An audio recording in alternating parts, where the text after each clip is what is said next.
Alright, so today is going to be a little bit of a classic live stream. You guys can also ask me questions too, that's fine, as we go through this classic Earthbound 1994 RPG game.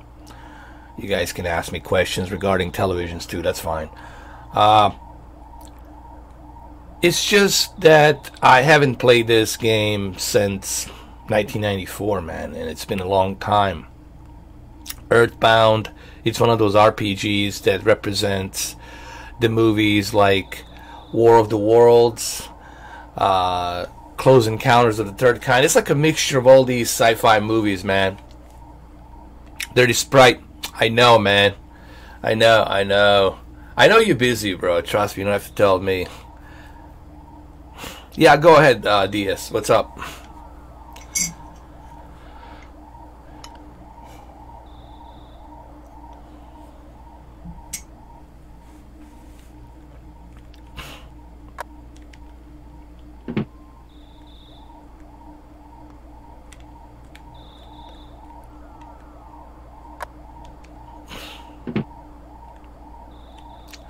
What the heck is going on around here?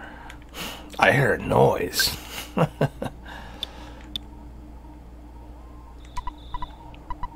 Hey bro, did sound wake you up?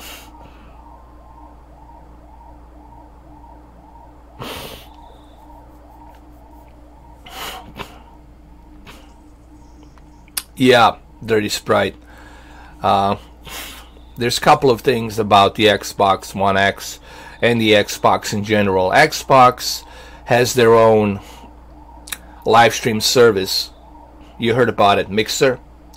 They bought the Mixer, so they have their own live stream service. Therefore, they don't allow you to stream to YouTube directly through their Xbox, because they want you to stream directly through the Xbox only on Mixer. So if you want to stream on a YouTube on your Xbox, you will need a couple of things. You will need a capture device. It doesn't have to be Elgato, could be AverMedia, okay, could be any one of those capture devices. You will need a #1 capture device.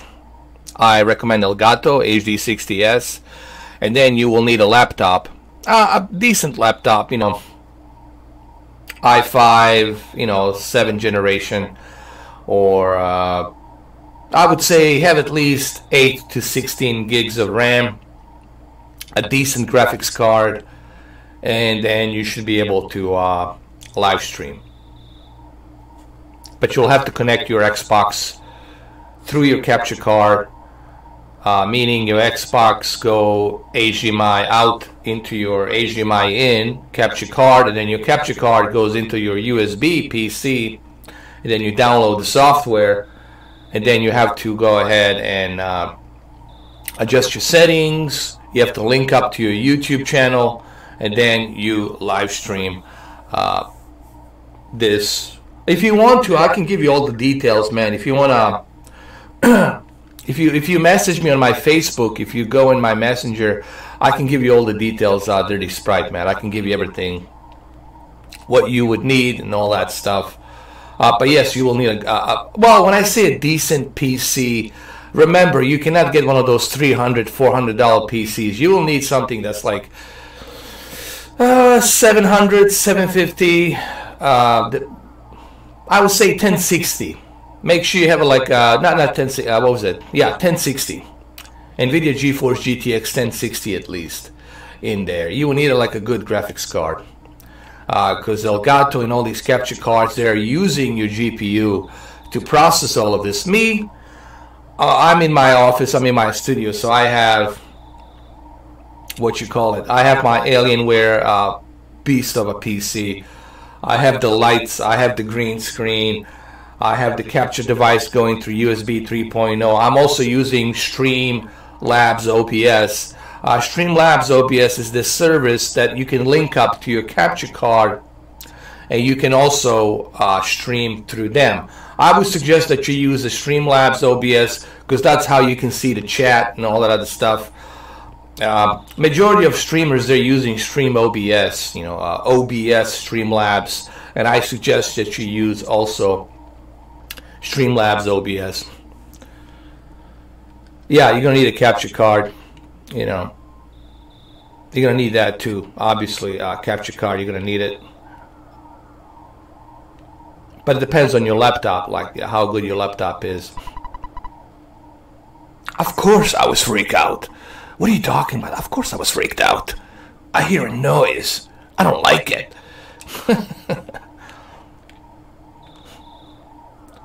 You know, I played this game a little bit way back then. In 1994, I think. Not a problem, man. Like I said, you know, you might have some more. There will be some more hoops you'll have to jump through. It's not just simple as getting a capture card. There's so many other issues you have to consider. Your internet. But like I said, if you have any problems, just let me know, man, through Facebook Messenger, and I'll definitely help you out. Or through my PlayStation PSN, PlayStation Network. You can contact me there, and I can give you all the necessary details that you will need. But remember, you will need like a very good PC. A $300 PC, $400 PC, 8 gigs of RAM is not going to cut it. You're going to have at least 16 gigs of RAM. You're going to need an NVIDIA GeForce graphics cards. You cannot use the Intel that's already built inside of it. You can't use that. It has to be a discrete graphics card. It has to be a discrete graphics card, because that thing, you got to have a USB 3.0. You got to have enough power on that laptop. It's got to be a gaming laptop. It's got to be a really a gaming laptop, man, to handle this. You know, it does require a lot of power, man. It does require a lot of stuff for you to process it and then send it. And then your internet has to be also, which I'm sure your internet is fast enough to handle all of this. Your upload speed, I'm sure it's your upstream speed is way up. What do I think about the Soulja Boy console? It's garbage. It's trash. Now, that's the trash I would not buy. That's a total trash. I mean, there was nothing in it. I mean, the guy's a joke.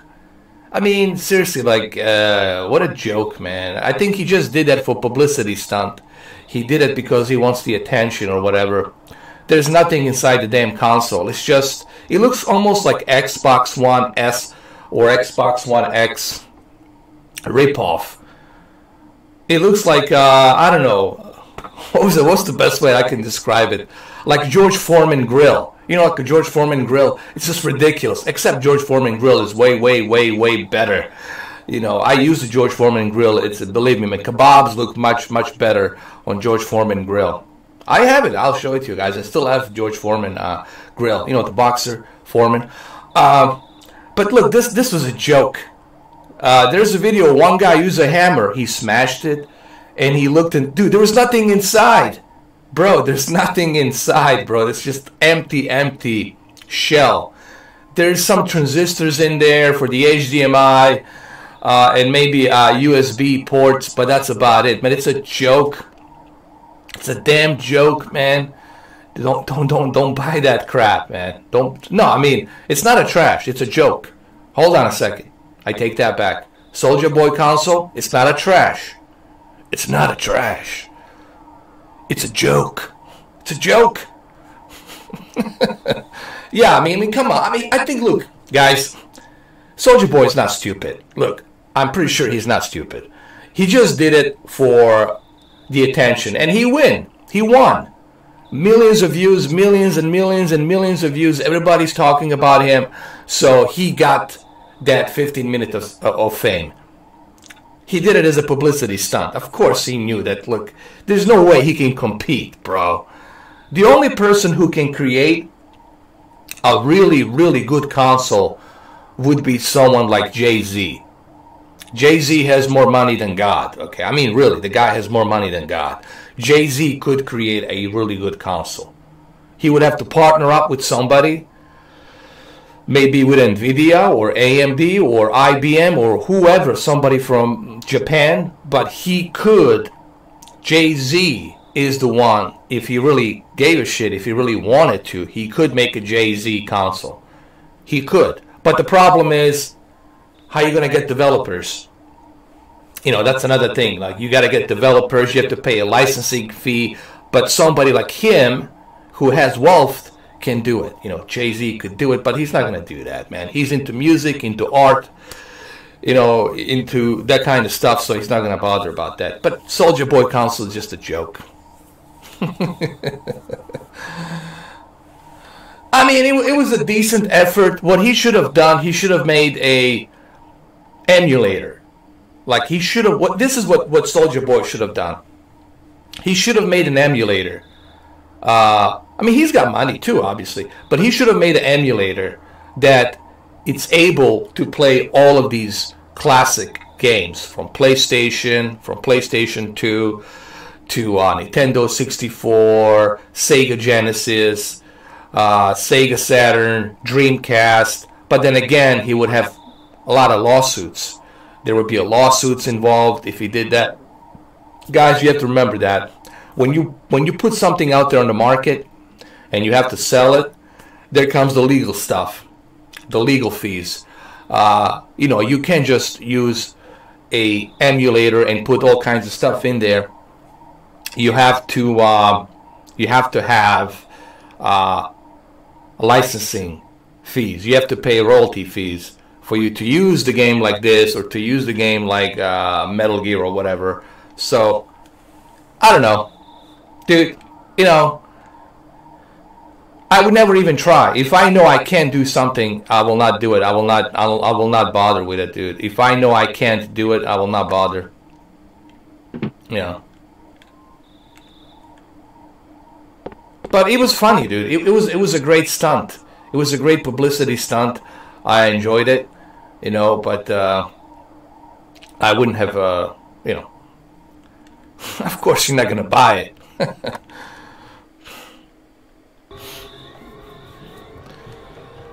Here we go.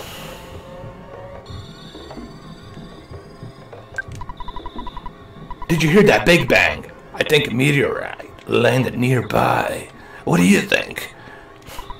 I think meteorite. I think so. I think so too. I want to be the first to see it, okay? Good. I'm going to go try to be the first to go there.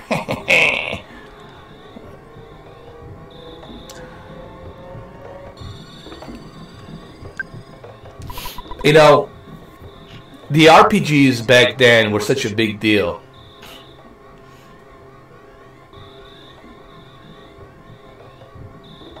Who? The, yeah, there was the echo in the console, because there was nothing there. It was a shallow. Soulja Boy shallow console. Soulja Boy shallow console. Rated E for everyone. Don't you know what time it is? Get your butt home pronto. No. No. I need to see this meteorite. Where is it?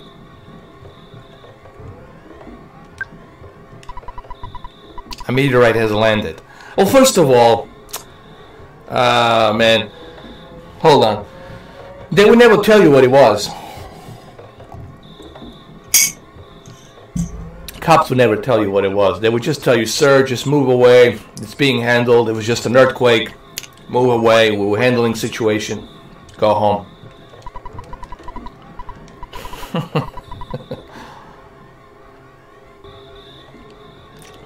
He should have, what he should have done, he should have created a game. Instead of creating a console, he should have created a game. Go find some good developers out there and create a game. You know, it could be a Soulja Boy action adventure game or something.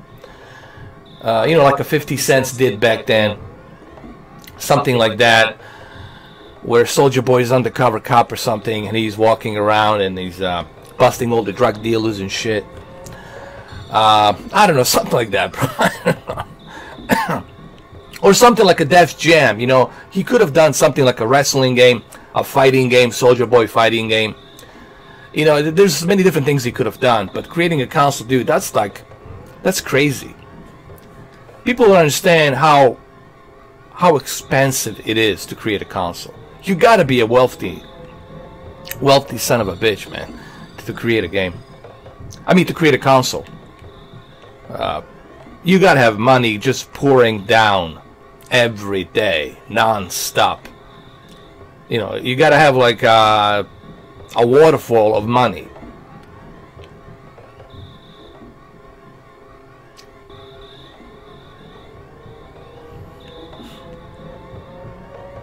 Yeah, it is like a Close Encounters. The Earthbound, it's really kind of inspired by the movies like Close Encounters of the Third Kind, War of the Worlds, H.G. Wells' War of the Worlds, stuff like that, you know.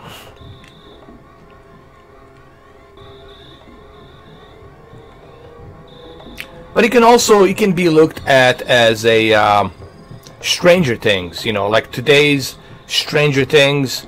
So Stranger Things obviously was inspired by the 80s, and when you look at the Stranger Things TV show, it is inspired by Goonies, it's inspired by Close Encounters, it's inspired by all these 80s classic movies, and of course video games as well. Now, this one was not released in the 80s, it was released in 1994, but it's still, you know, inspired by that era of 1980s.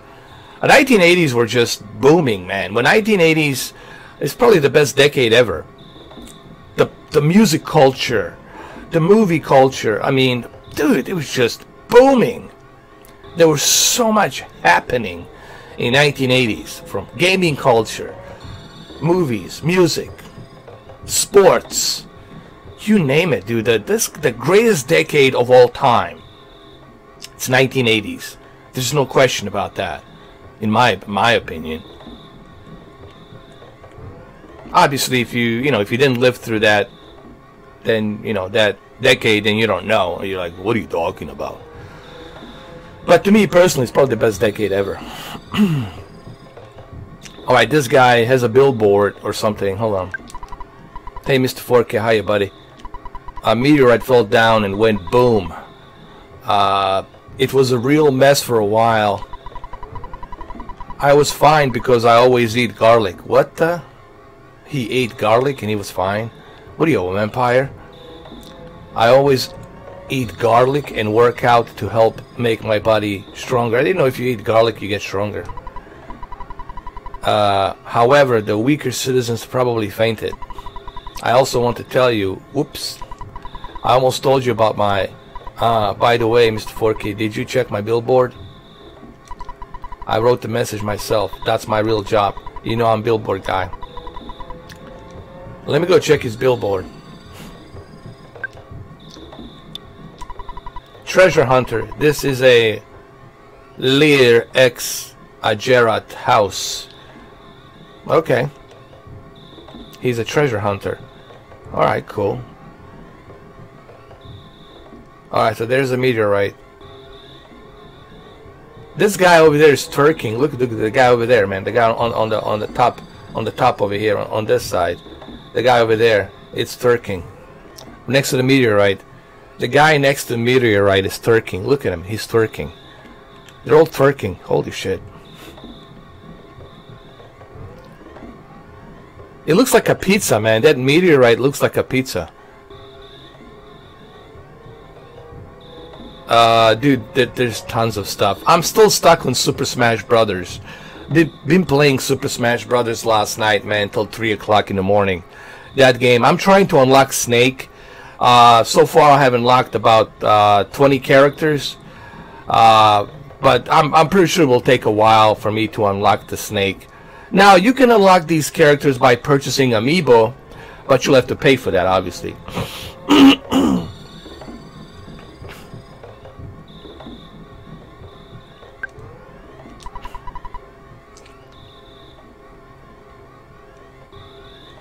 Hold on. Let me talk to this. Hey, Mr. 4K. Don't be rubbernecking. You're getting in the cops' officer's way. You can go home now. Tomorrow, Pokey will tell you more about the strange meteorite. Okay. Cool. Fine enough. Alright. I'm fine here, but you're bugging the officers. Alright. It's like a Goonies, man. It's like a Goonies Stranger Things and War of the Worlds, and then Close Encounters mixed with E.T. or something.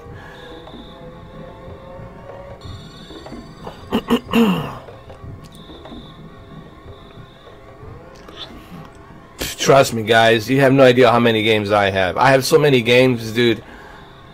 It's in thousands. Like, probably like 1,500, maybe 1,800 games. Maybe 2,000 games. With all of, when you combine everything that I have, including the Steam and PC. And then VR games, the total comes to like 2,000 games. Dude, if I was stranded on an island and I was able to figure out the way to use a solar panel, to build a solar panel, and then have electricity, dude, I'm good, bro.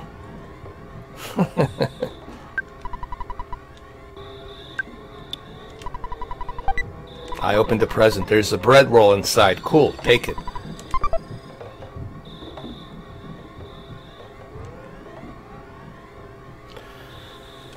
So,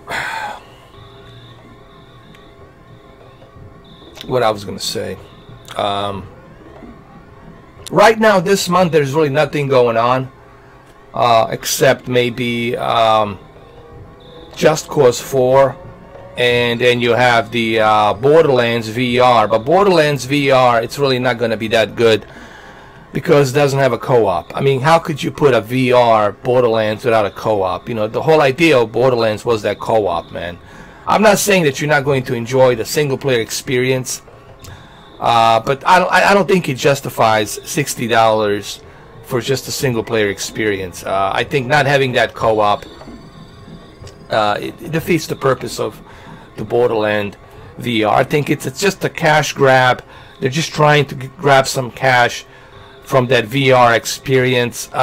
So, nah, not doing it, man. You gotta know what the game is worth.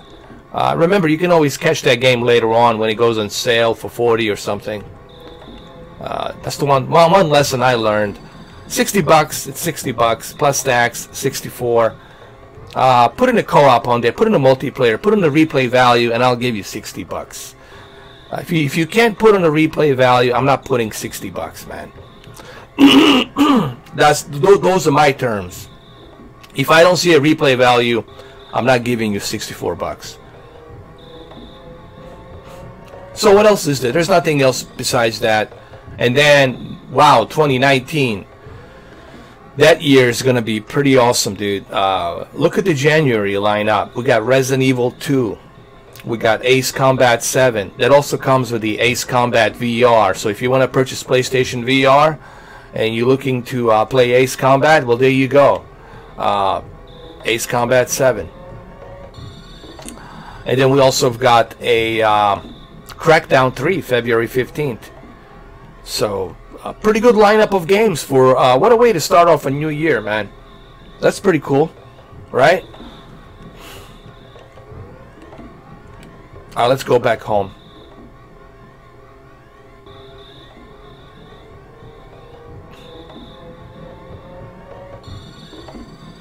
Now she's going to ask him, where have you been?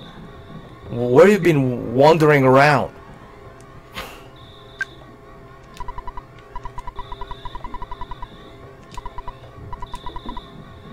Alright, so I'm going to go to the bed right now.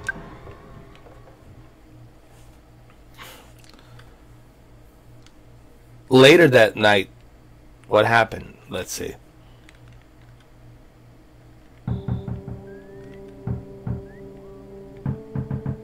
Somebody's knocking on the door. Who possibly could it be? Who could possibly be knocking on the door this time?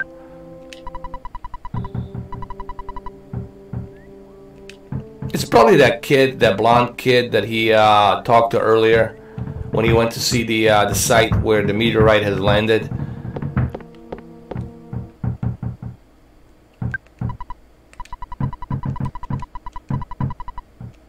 Yes, I'm gonna answer right now. Look at this dog. He doesn't care. Not one care in the world. He's sleeping. He's like, I don't care. Knock all you want.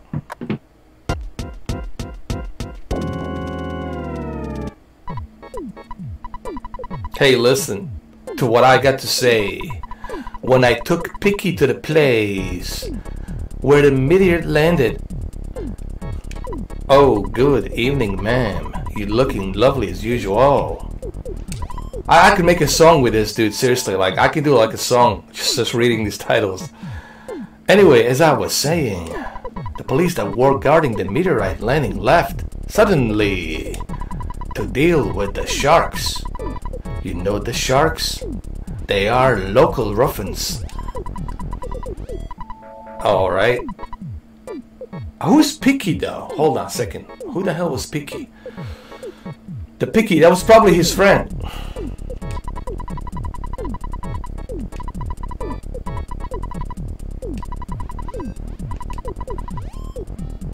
Maybe Picky's his dog. I'm sorry. Picky's probably his dog. You're my best friend. Won't you help me find Picky? Alright. Yes, let's go find Picky. It's probably his dog, dude.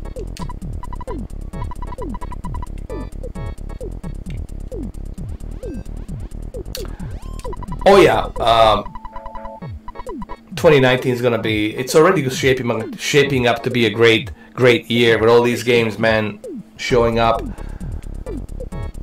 Before we go, why don't you say goodbye to your mom? Don't you agree, ma'am? All right. Let's say goodbye. I know that the dog is unreliable, but you should take Garo along.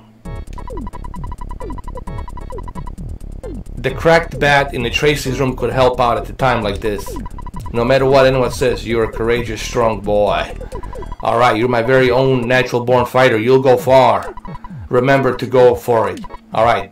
But I think you should change out your jammies before you leave. Alright, so the dog's gonna come with me. And there's a bat in my sister's room, I guess. I don't know. Let's see what we got here. Alright, let's go to her room. I think it's right here.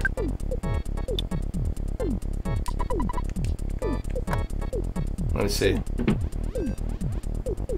This is her room. Hold on.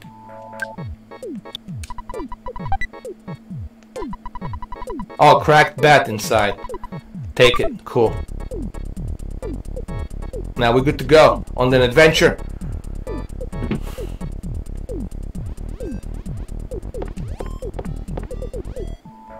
Alright.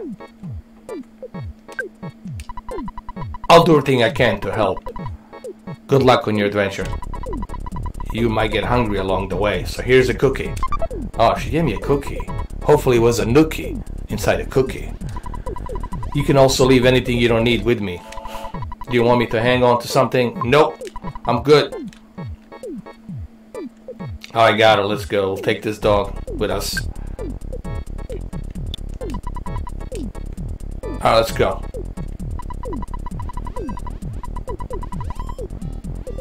Oh, I should equip my weapon. Oh, that's right. Do you know what equip? Yes, yeah. Okay. It's cool that like they're letting you know what to do in the game. Like they're letting you know how to equip the weapon and all that stuff. That's cool.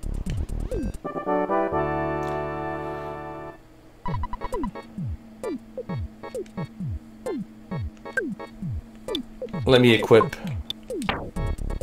weapons. Weapon. Cracked bat. We'll take that. That's good.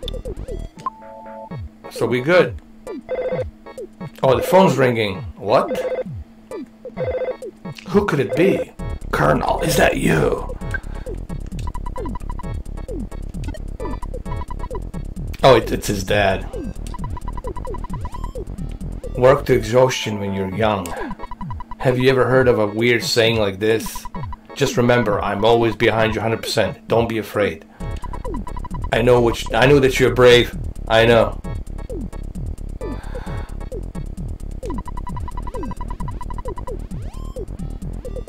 Yeah, the music is strange. Like, when you're in a house, the music is weird. But when you go outside a house, the music is cool, actually. The music changes depending where you are.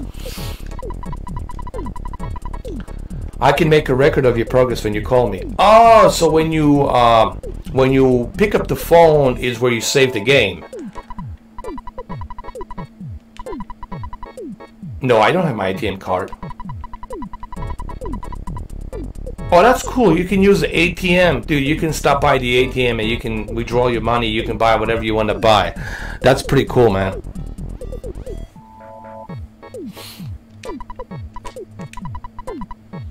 Alright, cool.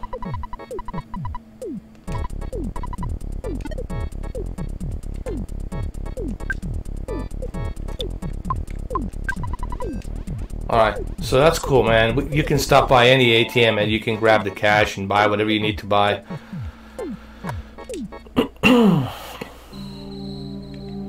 Here we go. Did I equip my bat? Yes, I did.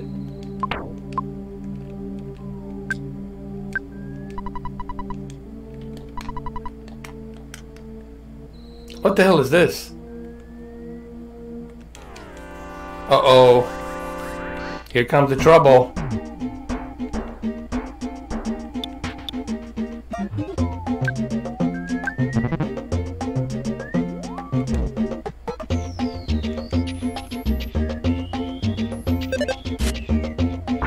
Oh, this is hilarious. Let's do an auto fight. Let's see. Let's see what happens.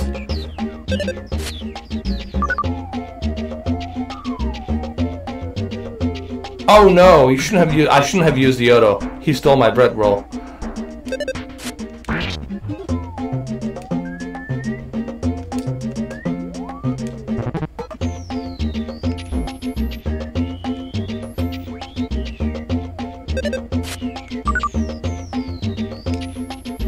Let's just run away. The hell with this.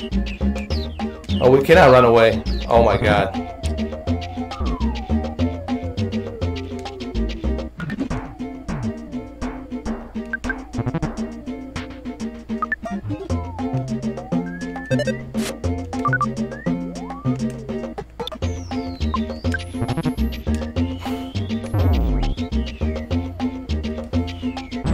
Wow. Damn, man. This is tough.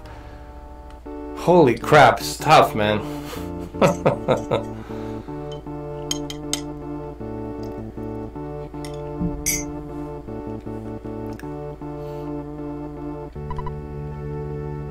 Mr. 4K, it looks like you got your head handed to you. So how about giving it another shot? Yes.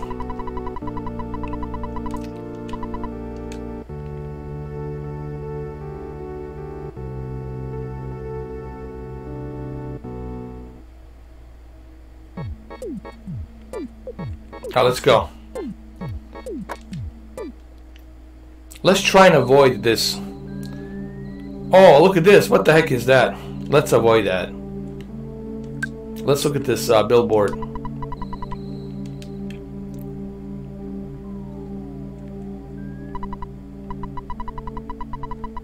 So you're just gonna wander around wherever you please? Yes.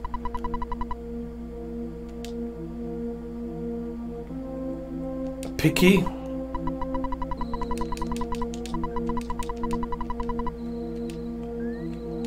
Alright, we cannot go down here. Alright. I guess you have to go this way. We have no choice. Run, run, run! I guess we have to fight this crow. We have no choice. Oh look, the crow has ran away. That's cool. If you hide, it will run away. That's cool.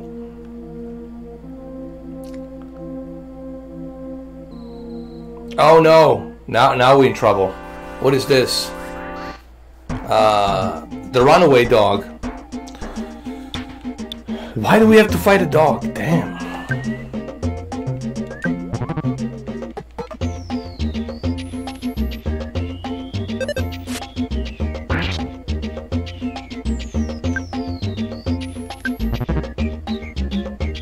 Oh my god.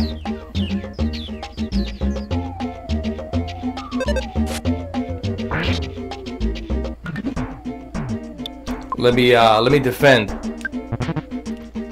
I'm gonna defend though. Pokey smiled sincerely. Mr. Forky, hold on.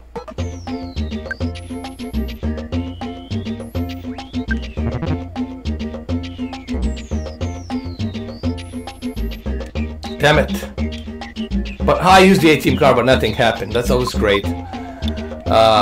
Let's defend.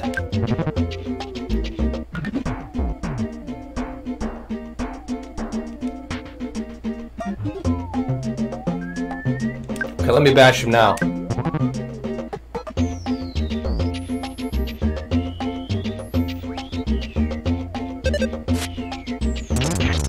All right. Nice. Nice. Now we're talking. Yes. Mr. Forky gained 4 points experience. How about that? How about that? There we go. Actually, you can dock. You can only actually you can defend. So you have to kind of mix it up. You have to defend and then bash, defend and bash. It's kind of like, you know, like all of these RPGs, like Final Fantasy. You have to mix it up a little bit. That's pretty much how it works. I'm a level 2 now. So offense went up by 1%. Maximum HP went up to 1%. That's cool. So when you fight these enemies, you get more points and you become stronger. Remember, you can also use the ATM card that your dad gave you. So you can go ahead and purchase the goods and buy whatever you need to buy, any equipment. Well, I guess I think this meteorite did something to them. Yeah, this game's definitely not animal friendly. Yeah. Here we go. This is how it was back then. Oh, let's bash him again. Hold on. Here we go. It's a stray dog. It's an infected alien dog. That's what it is. Let's defend.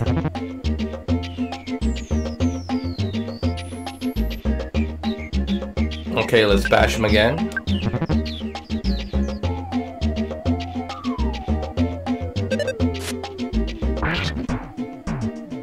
Cool. Yeah, this is definitely PETA certified, man. Oh my god, PETA's gonna be all over me now. Well, they shouldn't be all over me, they should be all over this game. You know, they should go soon to tender. Let's bash. Let's go.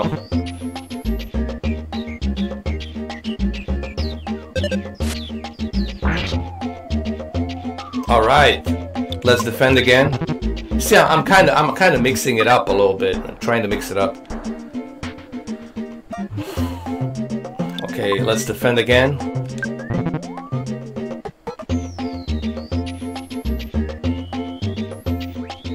Now let's bash him. There we go. There we go. Now it should work now. Come on. This is one tough cookie, man. It's one tough dog. Yes, I got more points now. Now I gained 4 points experience. How about that? All right, we did a good job, man. We did a great job. Now let's go. Oh, what is this? A snake? Oh Lord. Oh Lord. No, it's a snake. Colonel, what are you doing around here? Why do you want to fight me? Let's bash him. The coil snake. Oh shit. He used a biting attack. Oh no. Oh shit. Oh no. Oh no. Oh no. I should have defended myself, man. This game's tough, bro. I just realized that. It's tough as hell. But at least I gained some points, if nothing.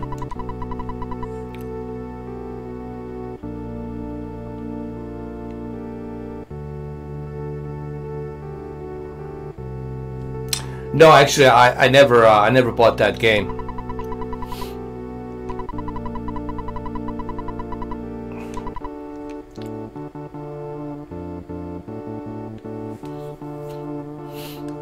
As a matter of fact, I never even heard of that game, honestly. I mean, I'm not that much into wrestling. You know, a lot of people think I like wrestling games. Not really that much. I played maybe one game, I think I played SmackDown on Nintendo 64, and that was about it, man. But I never I was never into WWF and all that, WWE. Sure, I'm aware of it like everybody else. As you can see, I'm mainly into UFC, MMA, stuff like that. That's what I'm really into.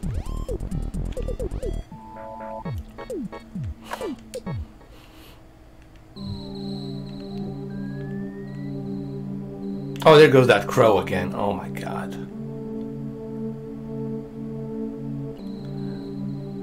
We should just defend ourselves from that snake. There it is, that damn snake. Alright, let's defend ourselves.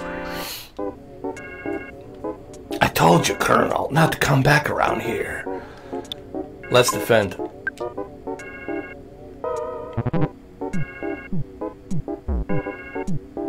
Alright, let's bash it now.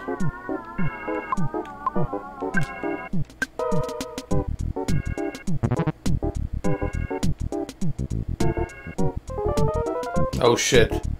Uh-oh. Let's defend again. You have to mix it up here. Uh-oh. Let's bash him again. Maybe we should get lucky here. Shit. Did I hit him? Yes! Yes, I got him. Let's defend again. Okay. Okay, let me bash him now. Pokey smiled sincerely. Come on. Shit.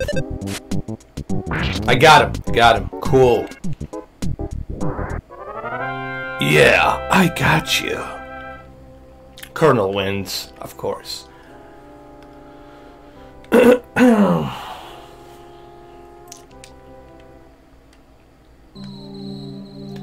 Let's continue. Oh, there's that crow. We got to deal with him too. Remember. All right. Well, we're gonna deal with you now. We're gonna finish you off. Spiteful crow. You're gonna pay for this. The spiteful, not spiteful. Did I say spiteful? Spiteful. Let's defend first. See, you have to mix it up, man. You gotta mix it up. You have to defend and then attack. Oh shit, man. This crow, it's something else, man. You know what we need to do? We need to go use the goods. Like buy some stuff and whatnot when we progress. Remember, you can go to the phone and buy the goods. So that's what we're gonna do next. Yes, let's give it another try.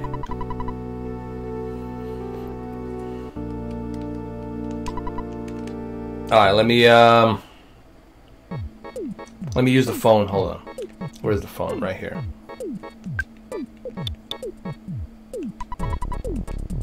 Hold on.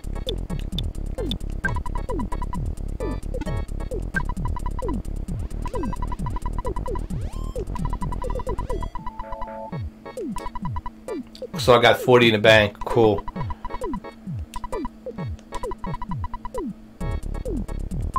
What do I need? Oh, so this is how you save the game. You go to the phone, you call him, you call your dad, and then you save the game. Okay, so that's how that works. Cool.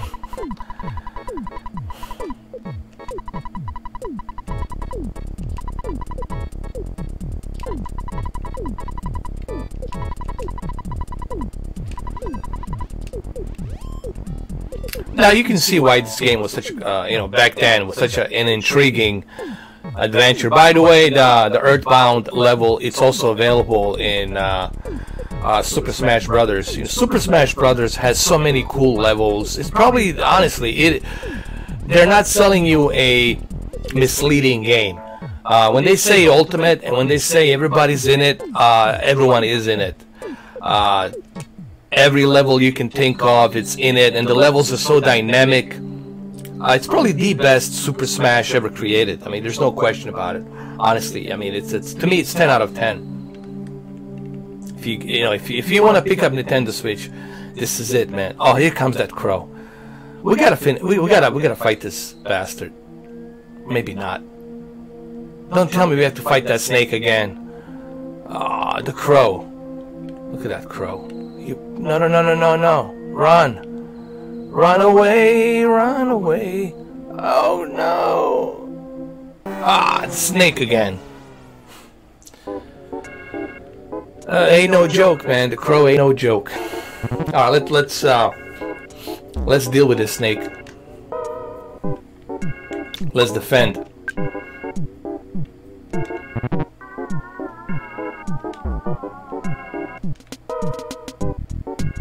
Now let's bash it. Bash that thing.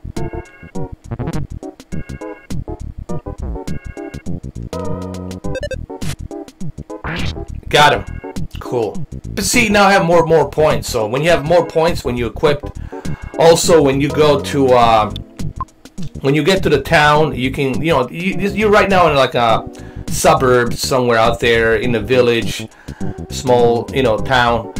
But when you go into like a big towns and the cities, then you can go ahead and purchase all the goods and whatnot.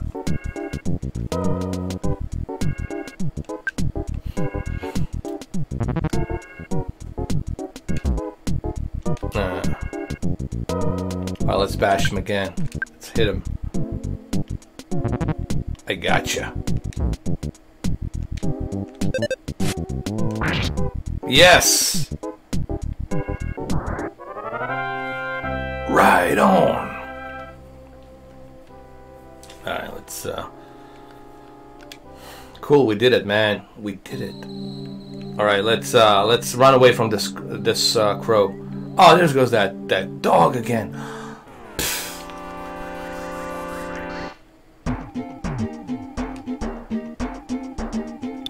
First, let's defend. Now let's bash him. Sorry, Peter. It's just a game. It's just a game. It's not real.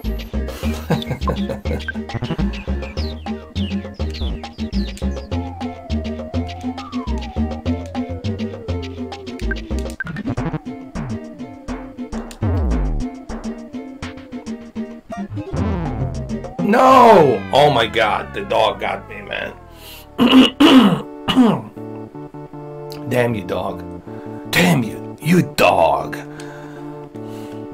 I know these animals, man, they're unrelentless.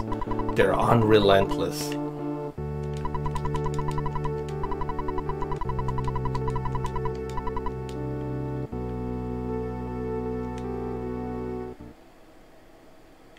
So have you guys heard about the PlayStation Classic?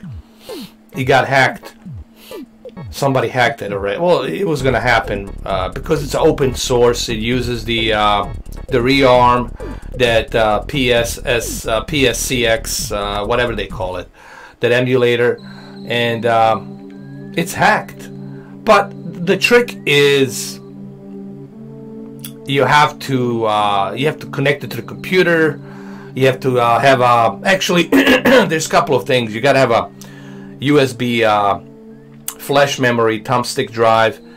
Then you have to go ahead, download some stuff. It's more complex than that. It's not as simple as just what people think. There's a lot of risk involved in it, because if you go with this hack, you could also screw up the rest of the 20 games that you have. They might not work properly. So it's not as easy as people think, but you can hack it. But it's at your own risk. You should do this only at your own risk. Look at that snake. He's still following me. But as far as the keyboard, honestly, I'm not sure what keyboard, which keyboard works and which one doesn't. It's really tricky, guys. I wouldn't really mess around with this thing right now. You know, you paid $100. You don't want to do something that's going to screw up the entire thing, the entire system. What I would do is I would wait.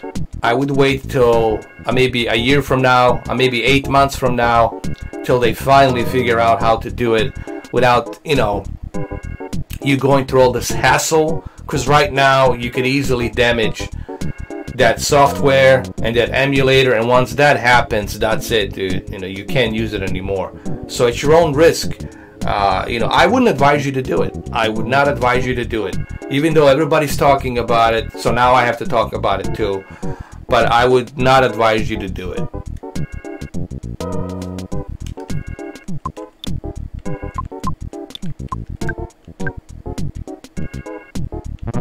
Well, yeah, like Crash Bandicoot should have been on there. There's 3 games that I think were should have been on there.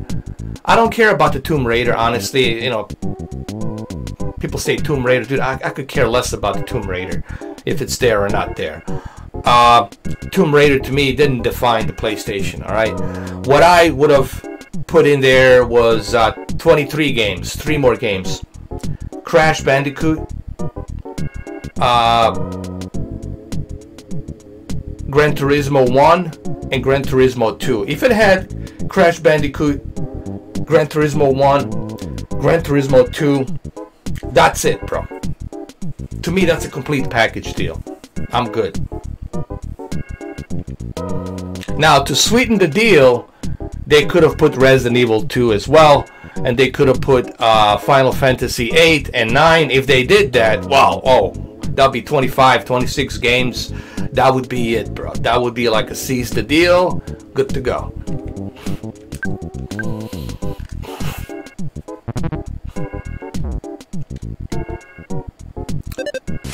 And I keep telling people, listen, don't get me wrong. Sure,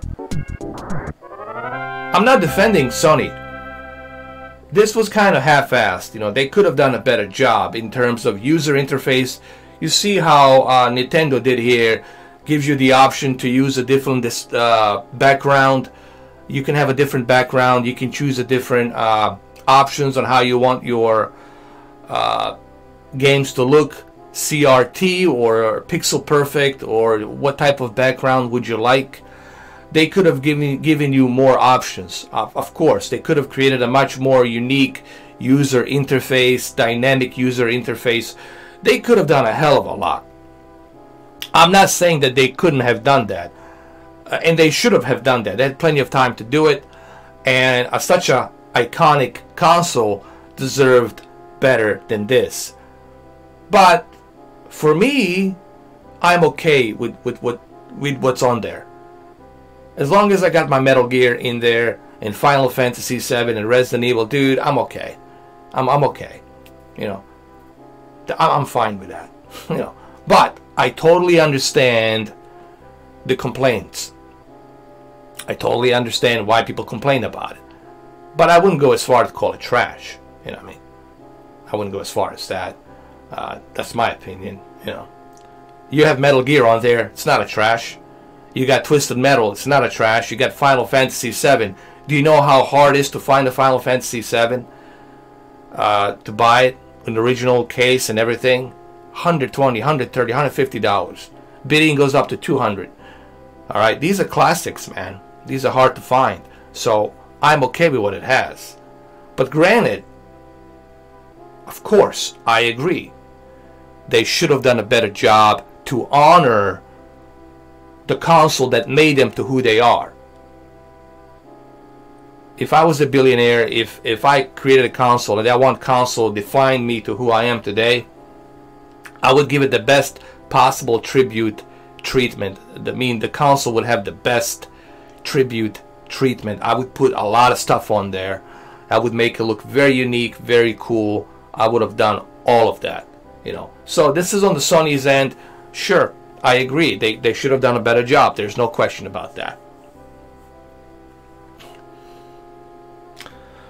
I don't have the Outrun, but I do have the Outrun on the Switch, Nintendo Switch. I have it on the Nintendo Switch.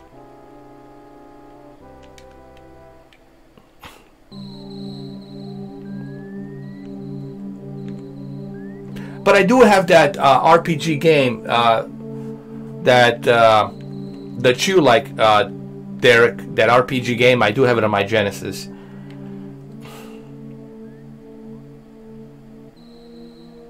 Just I can't remember the name, but you know which one I'm talking about. Oh, there goes this dog. No! This can't be happening. Dog and the snake. Holy shit. Oh no.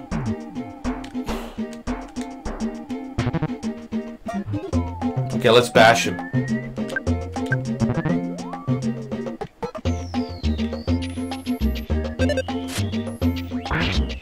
I got him. Let's defend. Let's use the goods. Hold on. No, I cannot use it. Defend.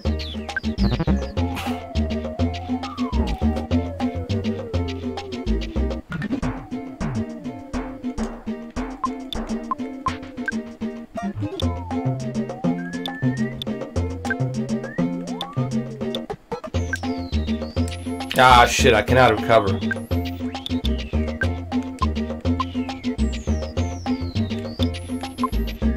Okay, let's bash it.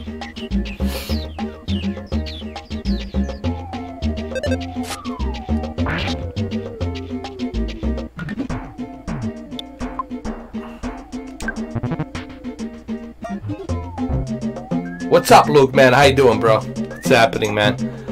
How's your OLED going, man?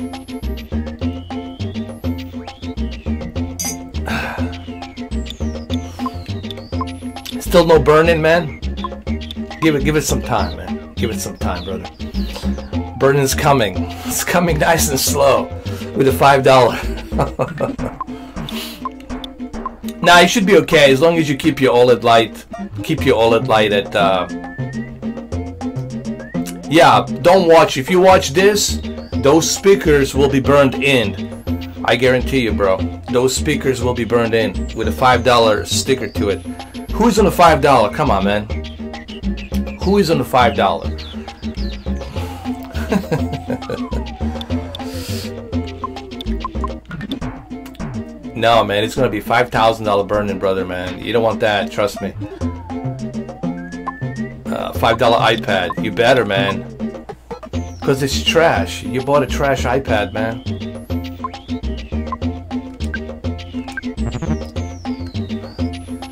Alright, let's defeat this dog.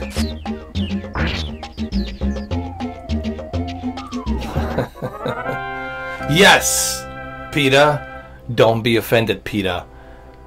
It's just a game, PETA. It's not real. It's a digital dog. It's not a real dog, but I needed it so I can gain the points. $5 shirt, man. $5 everything. You know what?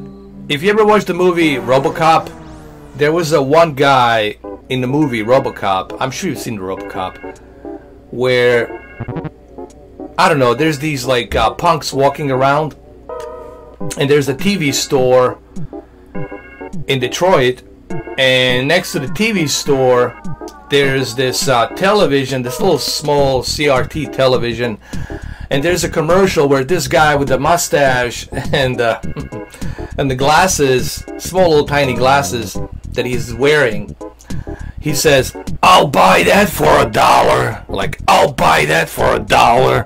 And he's laughing and he's holding two hot babes with him and he says, "I'll buy that for $1." I don't know, something happens in the movie. It's funny, it's hilarious. What is WPB? What is that? What is the WPB? Oh! No, I'm way too down, man. I'm way down to North Miami.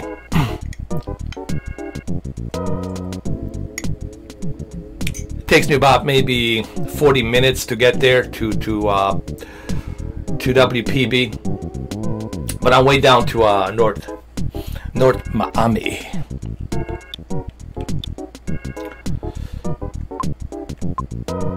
Yeah, man. What was that scene? Was that a scene where oh, I took a lot of damage. Damn you. Damn you. Do I get any goods? Hold on. No.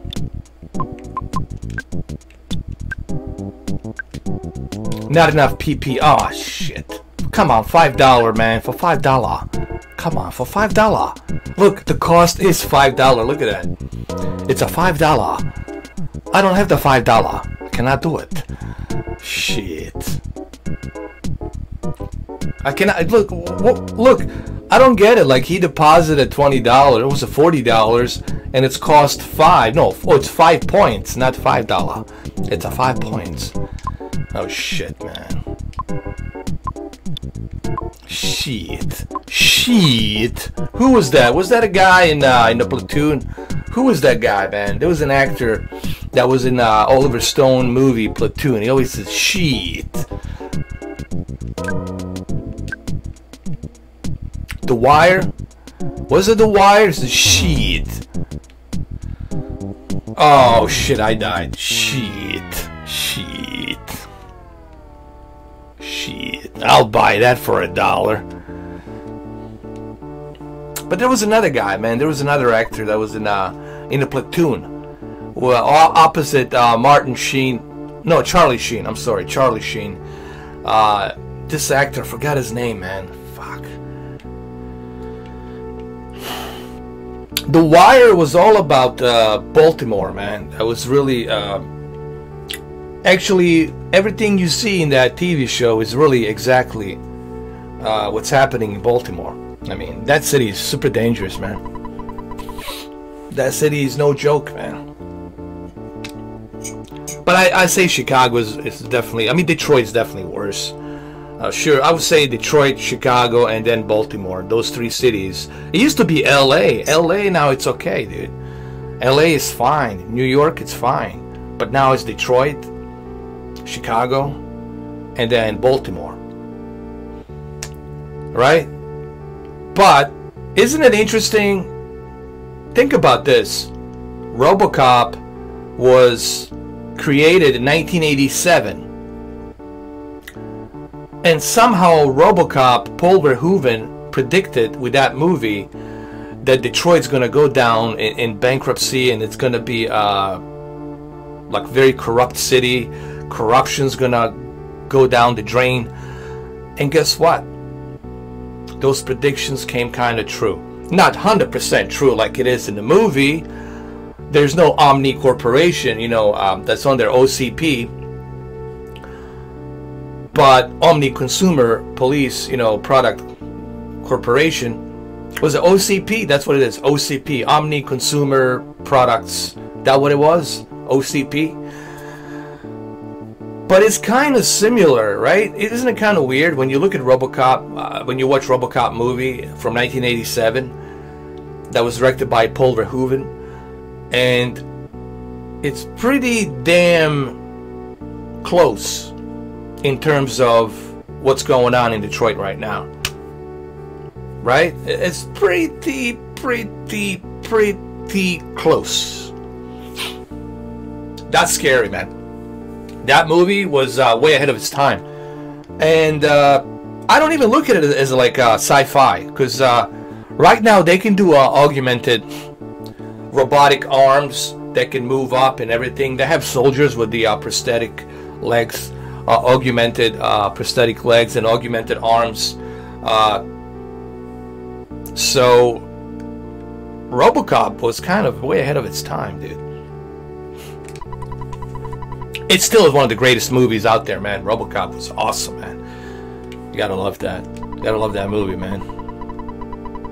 But it's kind of strange and weird how that movie predicted Detroit today. It's crazy.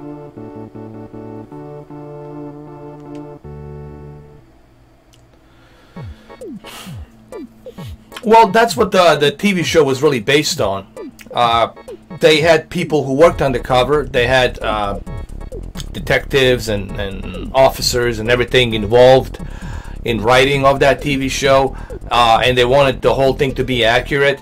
They also filmed the entire TV show was filmed there in Baltimore. They went there. They filmed the entire thing there. You know, they went to some of these exact locations there.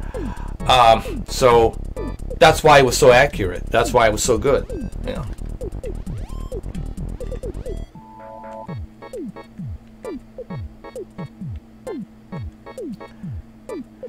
Did I see the UFC last night? No, I didn't watch it actually. I only watched certain fights.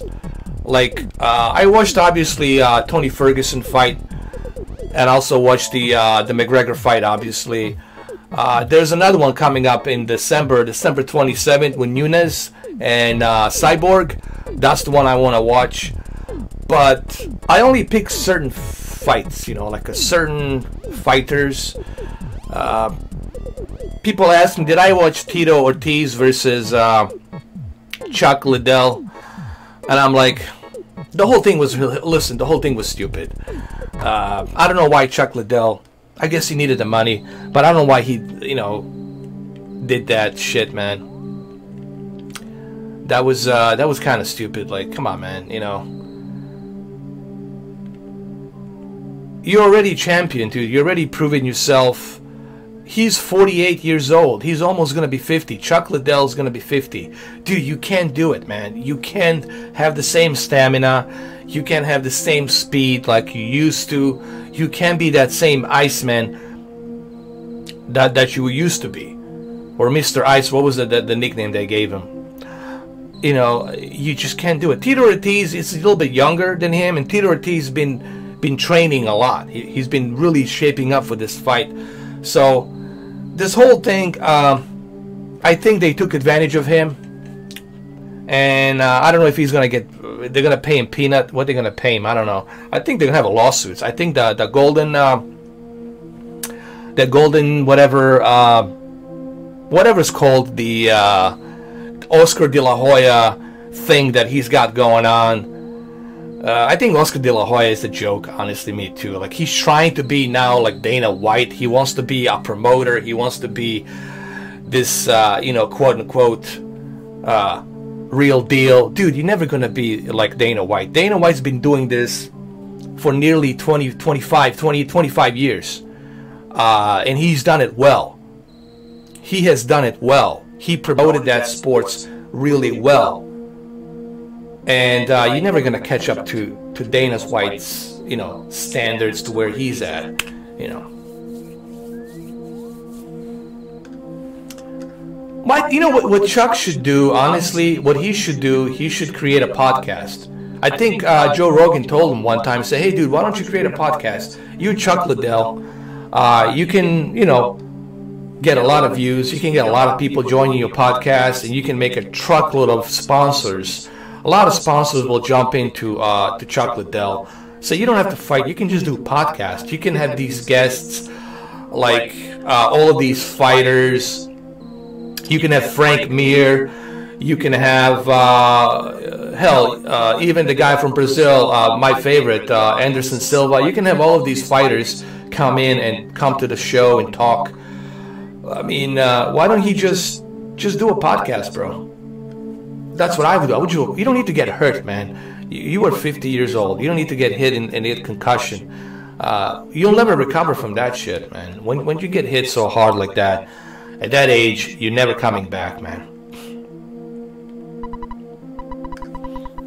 Oh, he is, dude. He's a smart promoter. Originally, you know, he's from Massachusetts. He's from Boston. Originally, he wanted to be a boxer promoter, but it didn't quite work out exactly for him that way. So then he moved into the MMA and into the mixed martial arts. That's how the whole thing started, you know, back in the late 90s, early 90s, 93, 94. Was it 94? I think it was around 94, 95. That's when it started, kind of slowly. It was still illegal in majority of states. You know, I think it was in California. They started a little bit in California, then Nevada. But like, you couldn't go to any other state. It was illegal. You couldn't do it. It wasn't officially acknowledged. But it took a little while, and then finally, look at it now. Now it's like this huge organization, man. It's gigantic. Oscar De La Hoya. Yeah, I'm not a huge fan of Oscar De La Hoya, dude. He's weird, dude. He doesn't even know these MMA fighters, dude. He wants to promote MMA, but he doesn't know any of these fighters, dude. How could you promote, put any of these fighters on your card on your golden gym, whatever your golden boy thing, how could you put these fighters without knowing their names, without knowing their background, who they are, and how many fights they won, their progressions in the MMA? How could you not know that? You know, you're going to talk about them, you're going to put them there on the card, and you're going to pay them peanut, but you don't know anything about them? Come on, man. You know.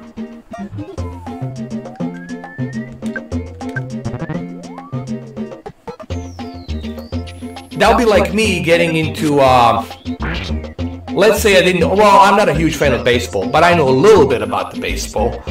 You know, I'm not like a huge fan about the baseball. I don't know these players. I don't know all of them.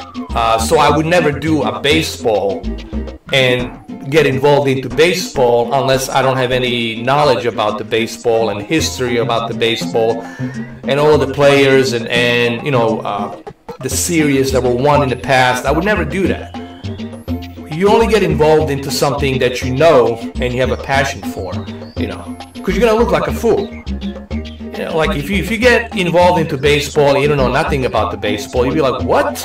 What is the fourth inning? What is the 11th? What is the bottom at the fourth? What does that mean? Like, you'd be like a total fool. Yeah. All I heard, man, he's all kinds of things, dude. That's what I heard.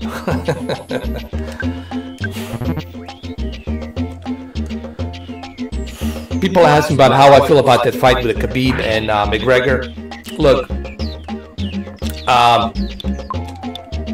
a lot of people have difference of opinion on that. The way I feel about the whole thing was that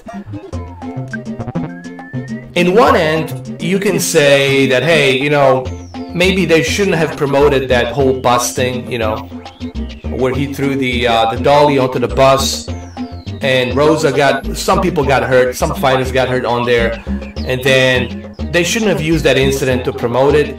Also, they shouldn't have used so much trash talk, him talking about his background, McGregor talking about his father and his religion and all that stuff. I think it went a little bit too far. Not a little bit too far, it went way too far. And then what did people think was going to happen at the very end? I think they should have, look, just them two fighting was more than enough to be promoted.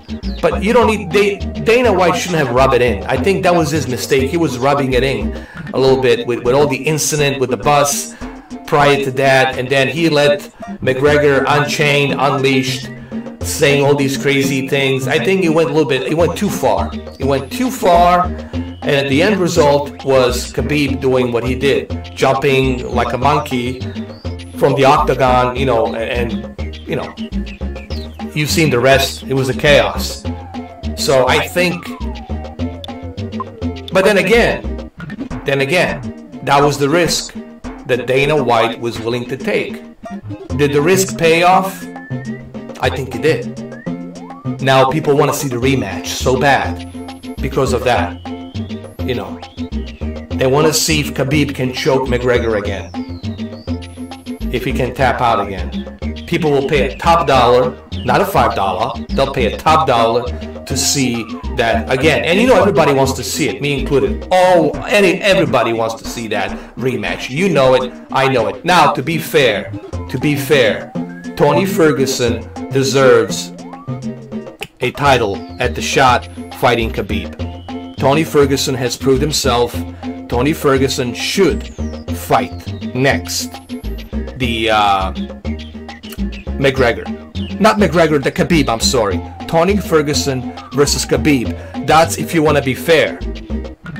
Tony Ferguson versus Khabib if you want to be fair. But we all know it's a business and a lot of this is involved.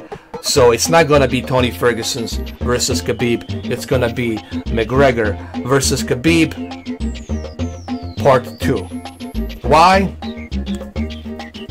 Because of this. Because of this.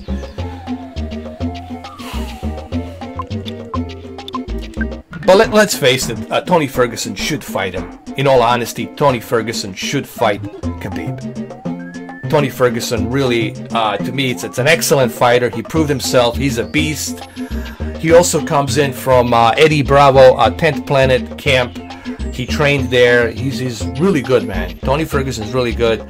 I like his style. He also, I call him the elbow guy. He uses his elbows too. I mean, when he hits you with his elbows really fast, man, that's it. You done, man. He goes all out with his elbows, man. He's gonna elbow the shit out of you. He's gonna bloody you the whole body, like your whole face will be bloodied with his elbows. But let's be honest. Dana White will not make that fight happen between Khabib and Ferguson. Why? Because will not make a pay-per-view that much interesting. People want to see Khabib versus McGregor Part 2. I'll give you $5 on my projector, man. $5 projector, brother.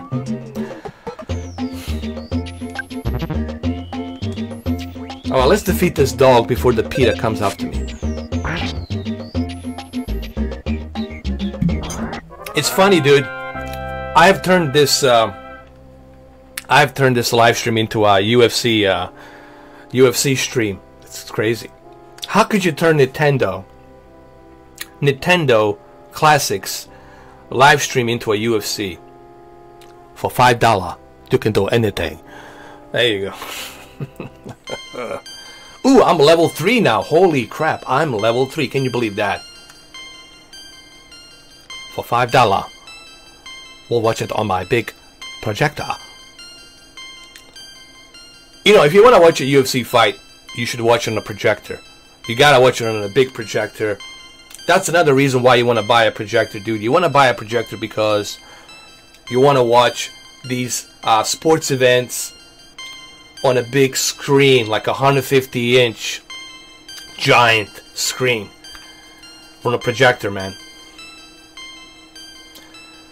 I want to see, Mark Hunt, Daniel Cormier versus Jones. Oh, that'd be great, man.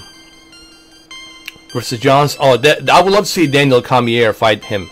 Because, you know, they really want to get that. You know that Daniel Cormier wants to fight Jones again. And that, you know, that would be the one fight I want to see. That's the one fight I want to see. Daniel Cormier versus John. But let's face it, I think we'll most likely see, if everything goes well with the class as the Daniel Cormier and he's being tested, he's clean. If everything goes well, we'll most likely see Daniel Cormier versus Brock Lesnar. And remember, I'm looking at it from a Dana White's point of view and the investors' point of view. They want to see Brock Lesnar versus Daniel Cormier because that's going to be a big pay-per-view. That's the one people want to see. Jones, it's not going to happen with Jones. He's still having some problems. He's still having some issues. He's still on a suspension.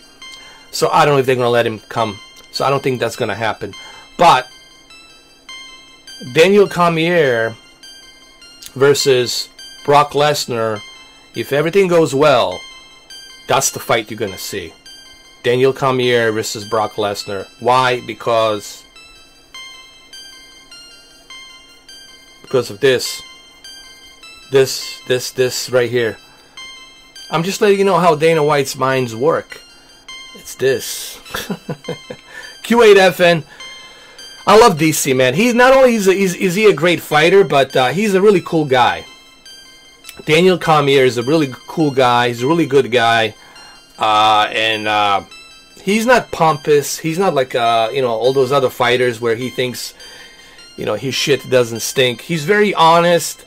Even when he fought, what's his name? The guy he beat, the Croatian guy. Jesus. I forgot his name. Anyway, he's from Croatia. He was a heavyweight, and he knocked him out.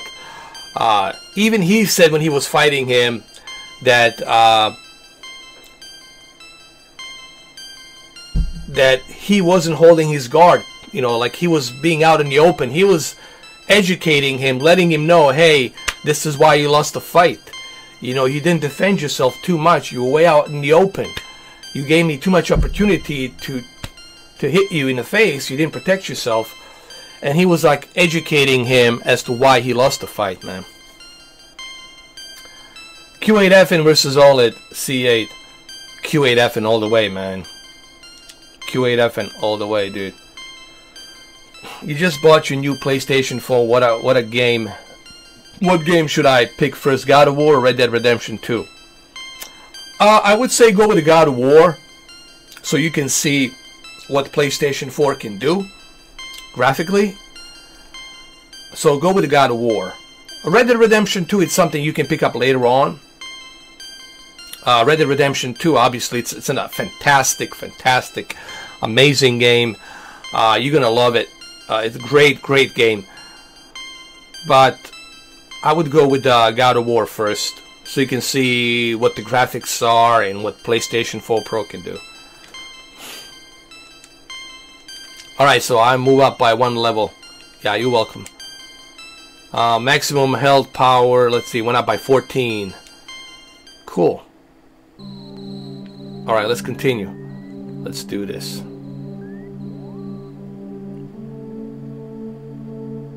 Oh, here comes the snake again. Oh, Lord. Lord.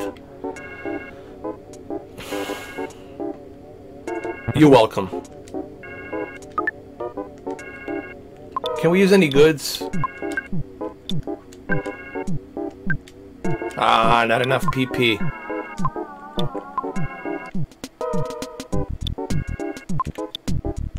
Let's bash him. Damn it! I shouldn't have attacked him. I should have defended myself. Oh, I did. Good. Let's defend ourselves now. Let's use a defense. Defense. Go on a defense right now.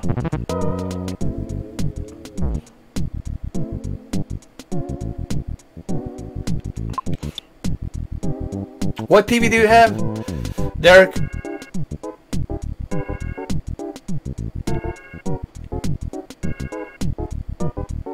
Oh, KS8000, man. I still have it, KS8000. Even though it's an edge-lit, but the TV was way ahead of its time in terms of the color accuracy, in terms of peak brightness, was way ahead of its time, you know. But the problem was, obviously, it's still the problem. It's the edge-lit, you know, that bottom light that you see go up and down, especially at night. If you're watching it when you turn the lights off and you're watching it at night, you're gonna see that bottom light go up and down.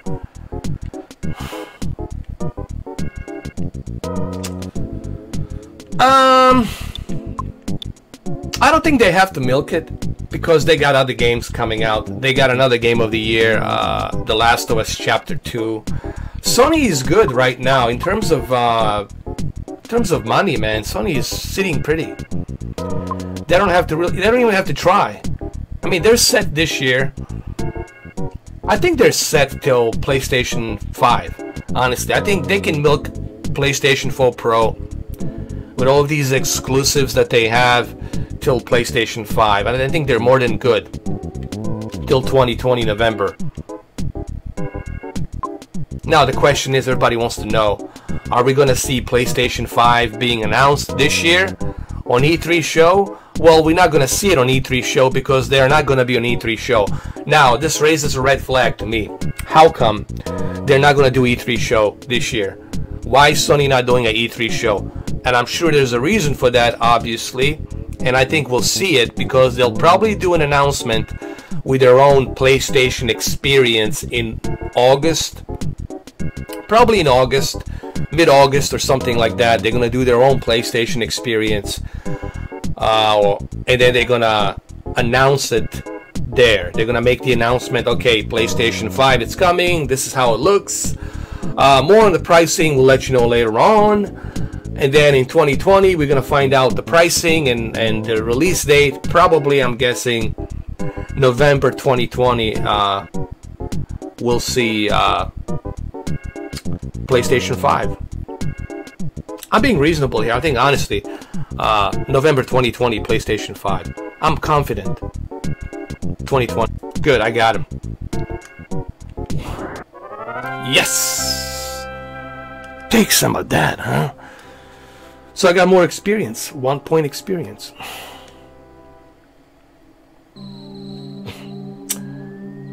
Well, I'm pretty sure Santa Monica Studios and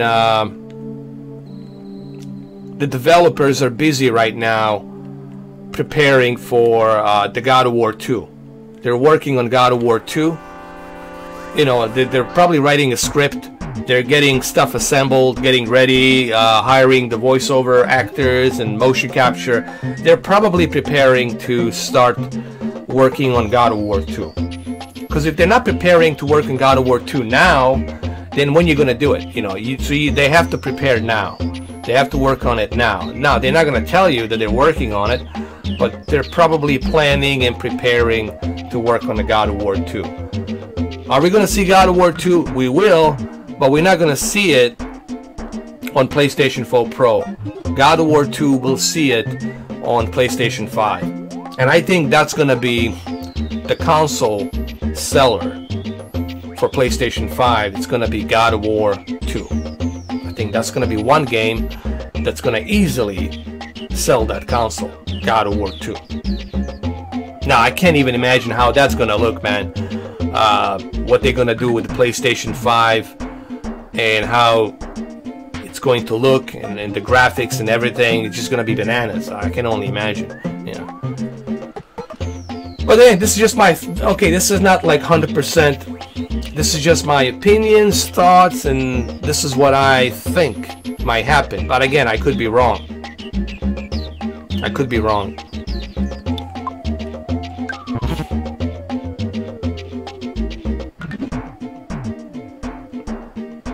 You know that 65 UH7700, it's IPS. As a matter of fact, it's an IPS panel. But that IPS panel has some really bad in-plane switching, and it's the brightness is really not that good on that TV. It's bleeding. The local dimming, it's not existent on that. Let me tell you, on that UH7700, the local dimming, it's not existent. There's no local dimming on that TV, and it's horrible. No matter how much you turn that brightness down and the gamma down and the light down, it has the worst bleeding light I have ever seen on any television. And the colors are washed out too. It's just a bad TV, man. It's just a bad TV, dude. And I mean, honestly, it's just bad TV. Oh, you should, man. You should definitely do that. You should definitely go with the Q8FN. Replace that sucker, dude. That TV, it's not good, man. And they put Dolby Vision on it. Dolby Vision, it's not gonna look great on that TV, man. It looks like a dog shit, man. I would just get rid of that TV, man. It's just not that good. I don't know how you can go back to that TV after watching the OLED. Going back to that, it's like, holy shit. Like, no. It's not trash. It's a joke.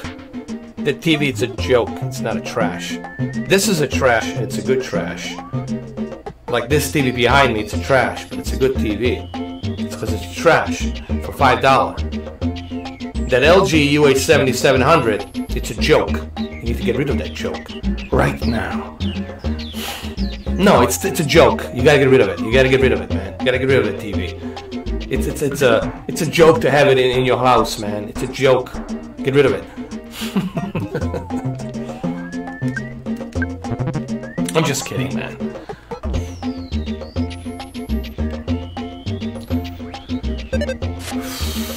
You mean the you talk about the UK version of 930E Sony? It's a great TV. Dirty Sprite has it. He has excellent local dimming. Deep dark levels are nice. Color accuracy is good. Motion flow on that TV is good. It's a good TV, man.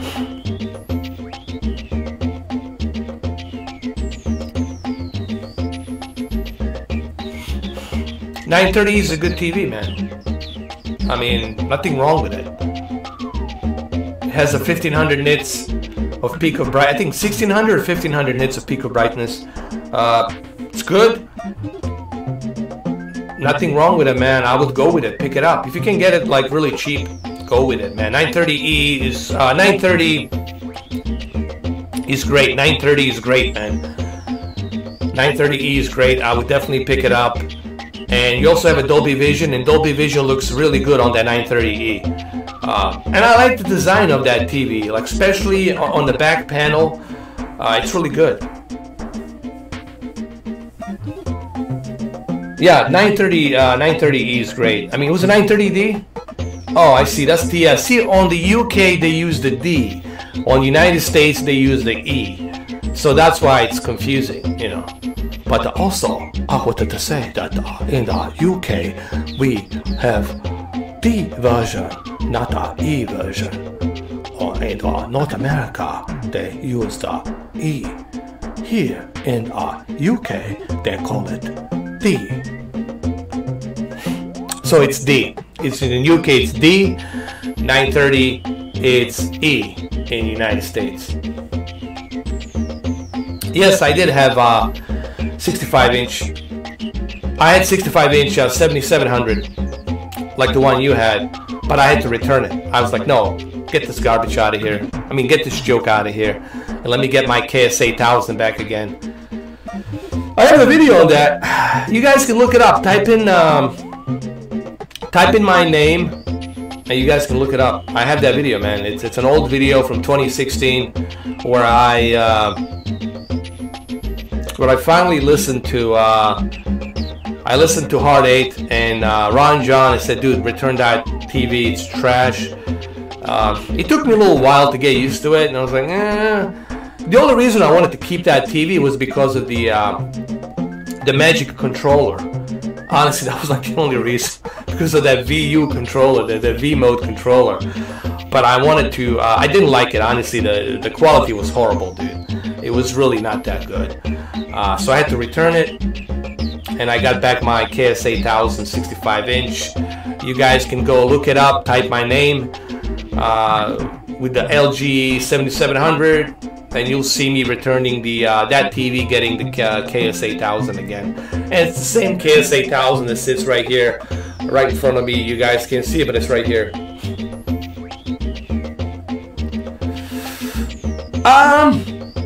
Here's the deal. Look, the LED LCD, it's never going to be able to have the picture perfect deep dark levels. Okay, so everyone should know that. You know, it's impossible to have picture perfect deep dark levels that OLED has, because OLED doesn't have any backlit. It's emitting by itself, so the black levels are as black as if you're turning a TV off. Okay, because everything is emitting by itself. Having said that, the one thing that the OLED cannot do, the OLED cannot be as bright as QLED. QLED is super bright, and that's the one caveat that the OLED doesn't have, is that peak brightness and the color accuracy. Yes, every and each organic light emitting diode, it's emitting that every and each color, red, green, blue, yellow, I get it. But when you look at the quantum dots and you look at that peak brightness that's emitting, that's something that the OLED cannot do. Cannot bring those vibrant colors, cannot bring that kind of accuracy with the peak brightness. Now, in terms of deep dark levels, what QLED is doing with Q9 and Q8, it's pretty amazing for an LCD technology, okay? It's still an LCD technology. People got to remember that. It's still an LCD technology that has two different types of layers, quantum dots and then the backlit with a full array local dimming. So what QLED is doing for LCD technology, it's pretty amazing. Is it close to OLED? No, it's not close to OLED. You know, it's never going to be close to OLED because there's a light emitting. I don't care how many, you know, dimming zones you put, you're never going to have that pitch black deep dark levels. But then the question is, do you really want those pitch black deep dark levels on your TV? Because sometimes they can crush the picture quality. Like when you look at somebody's suit, it looks too dark.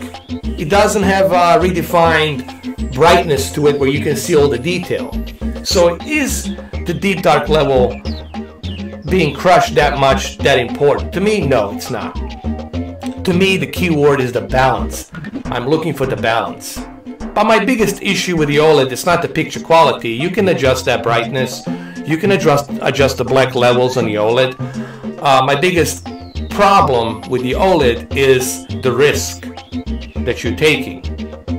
A year and a half from now, 16 months from now, 12 months from now, that burn-in. Are you going to get that burn-in? Is it going to happen? Like right now, this dog, if you're watching it, this dog will be burned in onto your OLED for sure. That's my only problem, is the risk that you got to take. And majority of people, they don't want to take that risk. Some they want to take it, some they don't. Why? Because they don't want to wait for replacements and wait 2 weeks to get a new TV. Okay, they don't want to deal with that nonsense. They want something that's going to last them for at least 2-3 years, or at least 5 years before they get another TV. I'm speaking in general. I'm not speaking for certain individuals per se. Okay? I'm speaking in general and what majority want. Majority want to have something that's going to last them a long period of time. You know. Now, having said that, OLED has a great picture quality, but it has a risk that comes with it.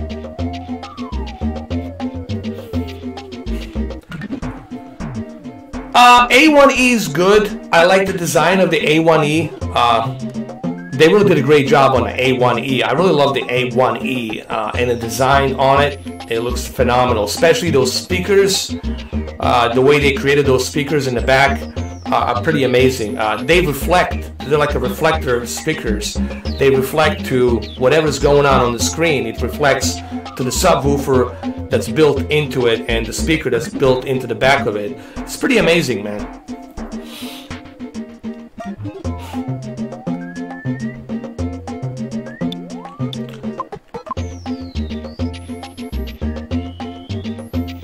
No, A1E does have Dolby Vision. They do have Dolby Vision in A1E. All of the OLEDs have Dolby Vision. All of the OLEDs have Dolby Vision, hybrid log gamma, HLGM, and they have the Technicolor. So they have HLG, hybrid log gamma, Dolby Vision, HDR, and Technicolor. But Technicolor, I haven't seen it anywhere yet. Technicolor HDR hasn't been out yet, so I don't know. But hybrid log gamma in UK, it's available on BBC, on some BBC shows, I guess. But yeah, the LG OLEDs, they have all of the HDR formats. They support all of them, and they have a built-in Dolby Atmos. They also have a built-in Dolby Atmos, which you can turn on and off. If you go to your C8, you will see that there's a Dolby Atmos built into it.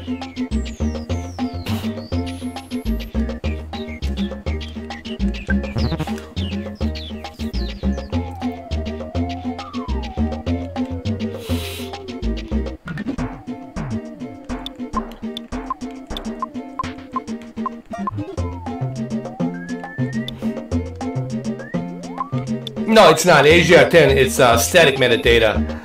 Dolby Vision, it's dynamic metadata that's unlocked. But they do have it in LG. Like, you should have it on your LG. If you don't have a Dolby Vision on your LG, then I don't know what to tell you, man. That kind of sucks. But you should have it on there. I know the C7 had it. I have it on my C7. When I had my C7, I had it. Well, it's superior to the fact that it can do much brighter colors, much brighter scenes. So what do they mean by that, much brighter? That you can see detail, you can see much better detail on the Dolby Vision than on the HDR10. So Dolby Vision is better. Yeah, there's no question about that. I mean, yeah. Oh yeah. Dolby Vision, but you will really need a good TV, a capable TV to handle Dolby Vision. And I don't know if necessarily the OLED is going to do that for Dolby Vision. The best Dolby Vision TV is Z9F, Z9D. Z9F with their peak brightness on a 77-inch or 75-inch. I'm telling you, if you haven't seen Dolby Vision on Z9F on 75-inch, then trust me, man, you haven't seen Dolby Vision. The way Dolby Vision pops on that television on the movie, like, what was the movie I was watching? Infinity War. Avengers Infinity War. Man, Z9F. Dude, if you have the money, Z9F from Sony. Let me tell you. If I was you, dude, I would return the C8. I would sell the LG UH7700. Get yourself a Z9F 75-inch or 77-inch. That big giant screen. Dolby Vision on that. Dude, you gotta see it. I was in Magnolia, what was it, 3 days ago with my friend Alex, my buddy Alex. And he got it. The lucky bastard, he's got that TV because he works for Magnolia. They gave him a discount and whatnot, so he was able to get it for like a really good deal. He didn't tell me, I cannot tell you, because he refused to tell me what kind of deal it was, but it was a pretty good deal for him. It was like a commission, pro quid pro commission shit, whatever. And that, let me tell you, Z9F, 75-inch or 77-inch. I think they have a 77-inch. Dude, Dolby Vision. To me, that's the best Dolby Vision TV at the moment. It's Sony Z9F. I'll officially say it here. Sony Z9F, 70-inch. What was it? I think 75-inch was the one that I saw. Yes, it's very expensive. It's $95. It's super expensive. Okay, be prepared. It's super expensive, but it's the best Dolby Vision there is. Okay. All right. So if you wanna drool yourself with the Dolby Vision, this is it. Z9F, man. But it could look even more amazing. It can look perfect. Okay, it looks amazing, but you want it to look perfect. If you want your Dolby Vision to look perfect, go with the Z9F. Sony Z9F, man, come on. Okay, we gotta defeat this dog, dude. We gotta defeat this dog. Come on. This dog's wondering what's going on here.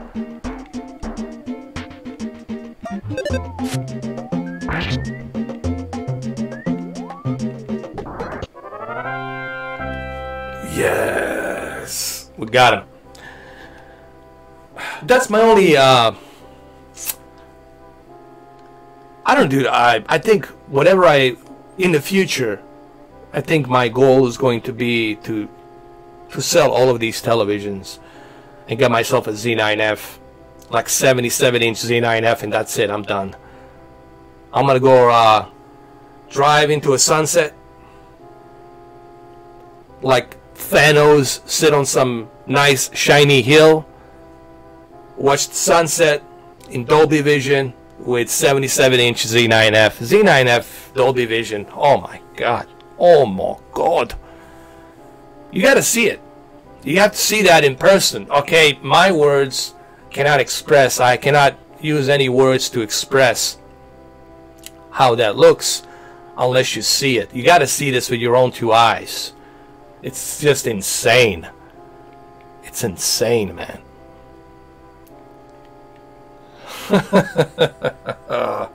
So yeah, I guess, guys, Sony takes the lead.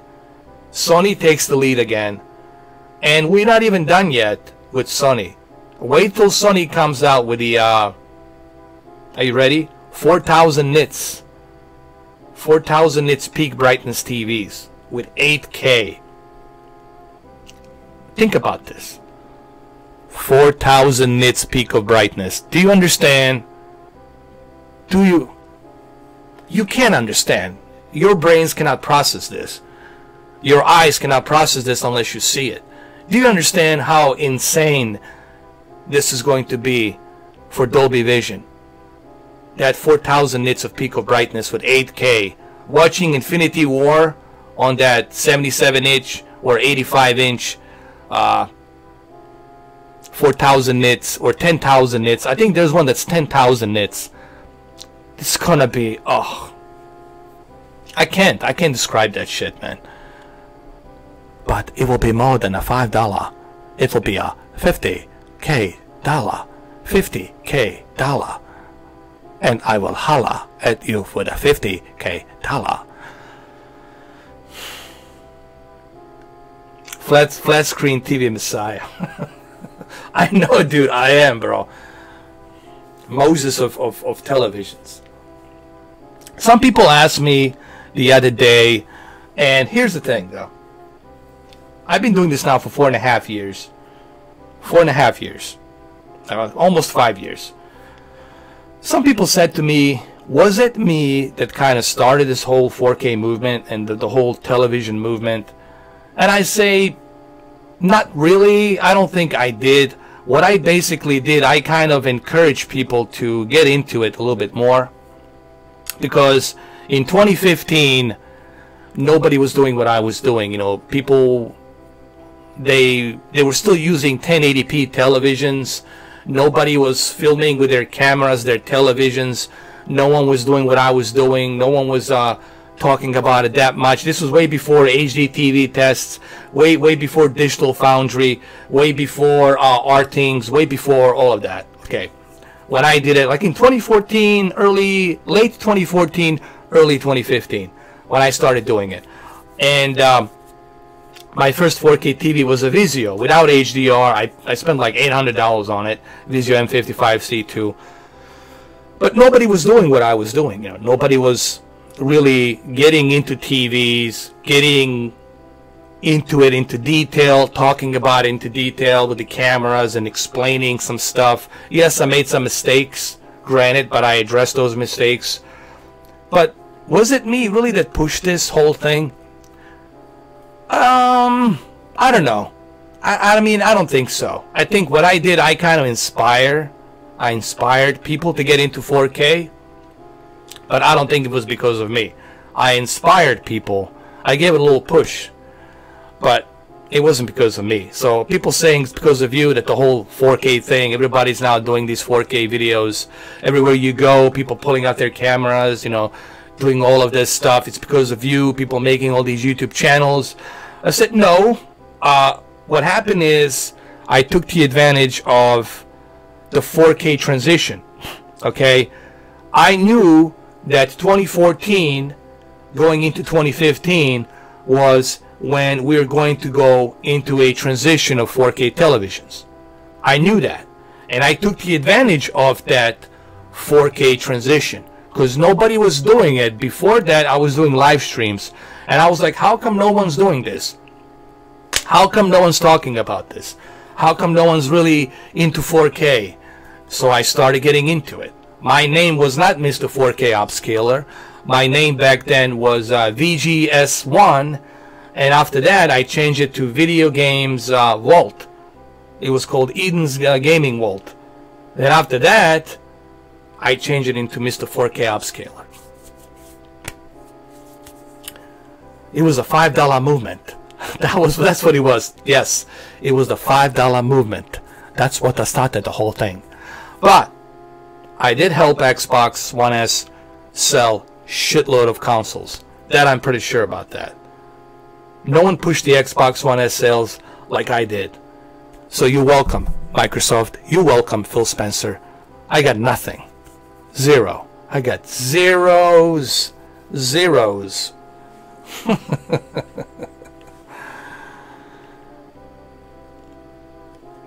Let's go.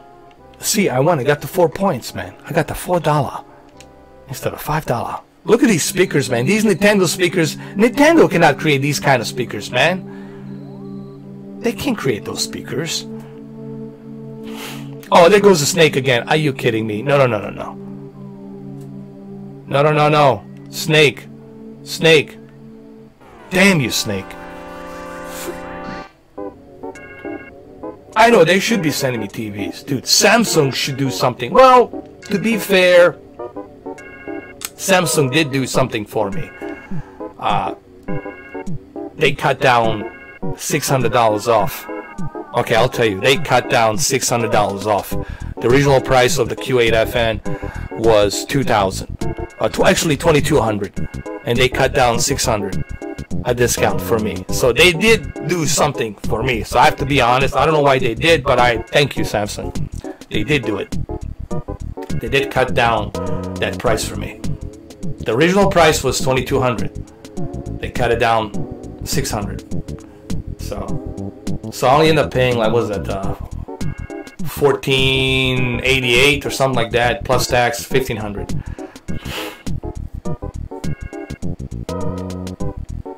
I mean, $1,488 plus tax and shipping, so it came to $1,550. So it was a big discount that they gave me, man. But let's be honest. I agree. I mean, the way I push the TVs, I got over.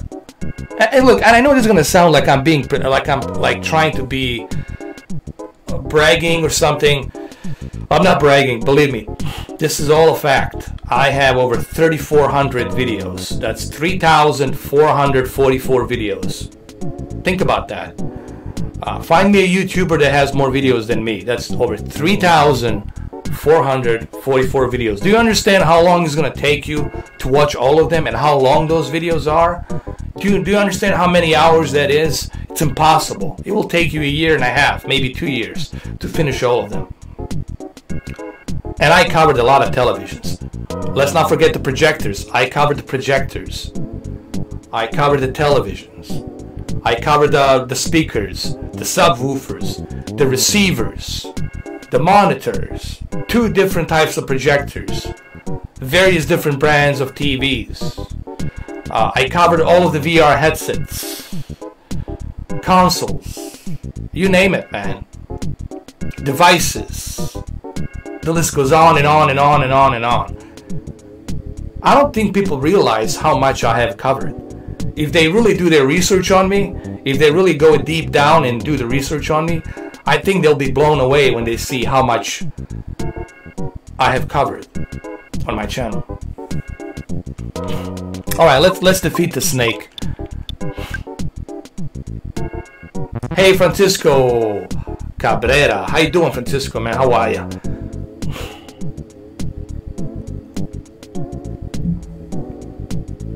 You use an XS Max. What is that? Game Chat UK, thank you for subscribing, man. I appreciate it. But what is the XS Max? What is that? I never heard of that.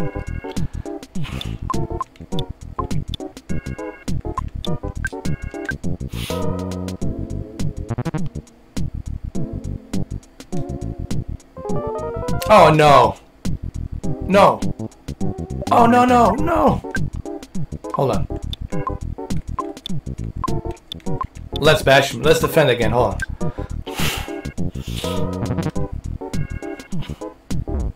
Oh, the iPhone.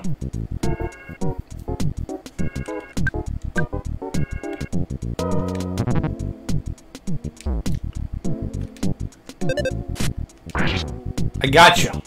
I got you, Snake. Let's defend. Let's see how many points. Do we have anything? No. Damn it.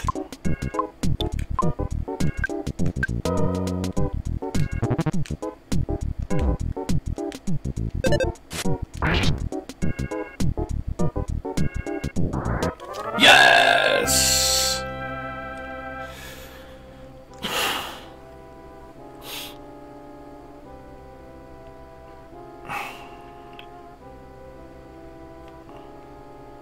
Who, me? Oh, I own Apple TV, bro. I got Apple TV 4K. I got a lot of Apple stuff, dude. I got iMac. I got the iMac and the MacBook Pro. I got 2 Apple TV 4, actually 3 Apple TV 4Ks. I have a bunch of videos on them as well. I got the iPhone 10, iPhone X. Oh. Sorry, man. Sorry, Luke, to disappoint you, but that thing will stick for $5. Holla. I got everything, guys. You know, I don't mean to brag about it, but I got everything. This is why I have so many haters. Like, how can he have everything? Who is he? Who is he? Who is he? Who is this person? Who? Once we reach 100K, I want that plaque to sit right behind me. Once we hit that plaque, maybe, just maybe, somebody will get that Oppo UDP-203. Just maybe. If we hit 100K, someone will get that Oppo UDP-203. Maybe. If we hit 100K for 100K dollar.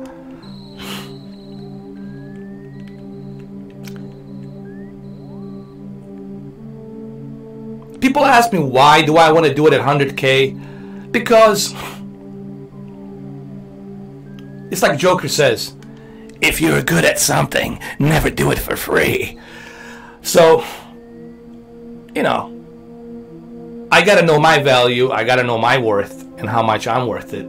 So, and if people want the giveaway, well, reach that 100K, and you'll see a lot of things happen. Look, there's a phone ringing. Wait, where's the phone ringing? Hello, it's your dad. It's your dad. It may be none of my business, but don't you think it would be a good idea if you took a break? What should I do? Should I take a break? Should I not take a break? Or take a break? Alright, let's take a break.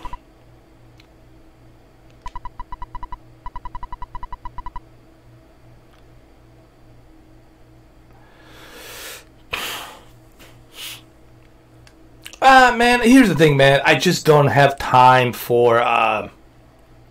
things have changed, man. Women have changed. A lot of have changed, dude. It's become just too much of a drama, dude. Getting married and all that stuff. It's too much drama, dude. Even being in a relationship, it's too much drama. You have to deal with their drama, and then nothing will make them satisfied. No matter what you do, it's not good enough for them. There's always a complaint, you know, you're not doing this, you're not doing that, you need to more do this. There's always something you have to deal with. There's always some kind of drama you have to deal with. Anybody who's been in a relationship knows that. I've been in a relationship before. And then I got scared shitless when I saw the kind of drama that, you know, other married people are going through. And I'm like, man, believe me, I've been through a lot of these married people's parties and the drama they have to deal with, man. Oof. You can take that drama. I don't want it. You can take that $5 drama. Take it, bro. No. Yeah. Now, I'm not saying, sure, if you find someone that truly respects you for who you are and loves you, there's a certain bond and respect between two people. If you find that, and that's very hard to find in today's society, good luck. If you find it, but if you do find that, which I'm not saying that there isn't, but if you do find that and you're that lucky enough to find something like that, hold on to it tight. Because if you don't, you will never find anything like that again. What you're going to find is the stereotypes. Stereotypes, and we all know what those stereotypes are. I'm not going to go in here and be Dr. Drew. I'm not Dr. Drew. I'm not going to tell you how that works. Well, you guys know. If you've been in relationships, you know how that is and what kind of nightmare that is. So, now I'm happy, dude. I'm happy being an uncle, dude. You know, I'm happy being with that, dude. I'm fine with that. Doesn't bother me, man. Believe me, I've seen the drama. I've seen that drama, and I was like, good Lord. Good Lord, I don't want to be in this mess. I just don't have any pockets to put my drama in, dude. I don't have enough deep pockets to put my drama in. Imagine, oh God. Drama at night, drama in the morning, drama during the day, drama during the evening. Then you got to go deal with the stress at your workplace. And if that wasn't enough, when you finish your workplace with all the stress, you got to come back to more drama. And then you go see a doctor. Doctor says, hello, how are you feeling? It must be a wonderful day today. Why you have so much blood pressure? What's with your blood pressure? You need to relax. Your blood pressure's too high. And you want to tell the doctor, well, doctor, I don't know. Maybe you're not walking in my shoes to feel my blood pressure.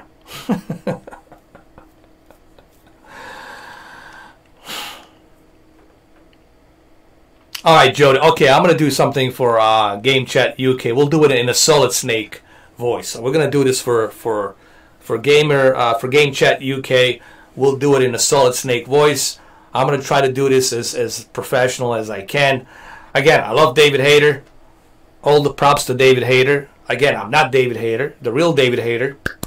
Cheers to you, my Canadian friend. Here we go. So this is for Game Chat UK for Jody. So here we go. Hello, this is Snake. Jody, did you know? I didn't know that love can bloom on the battlefield. Did you know that, Jody? This is Snake, signing out. There you go. That was for Chat UK.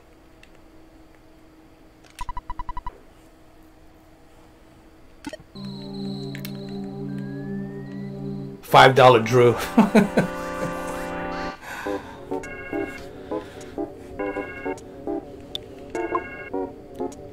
Thanks, man. I screwed up the.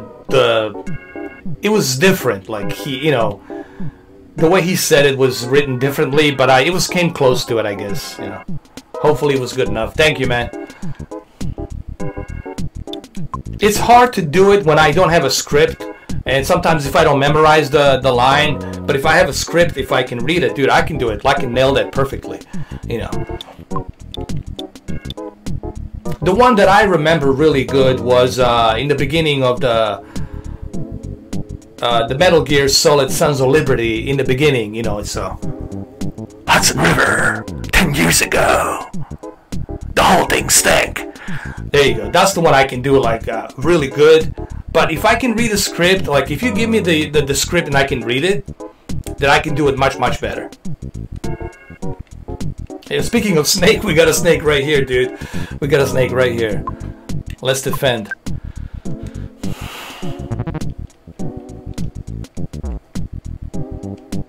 I need to figure out how to use my PlayStation 3 so I can do Metal Gear Solid 2 Sons of Liberty.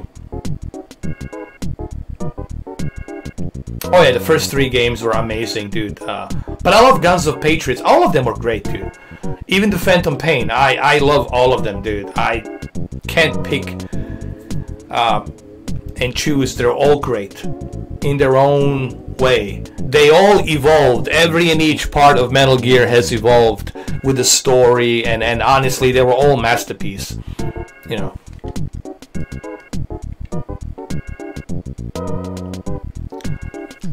Alright, Dirty Sprite, thank you for coming in. I'll catch you later. There you go.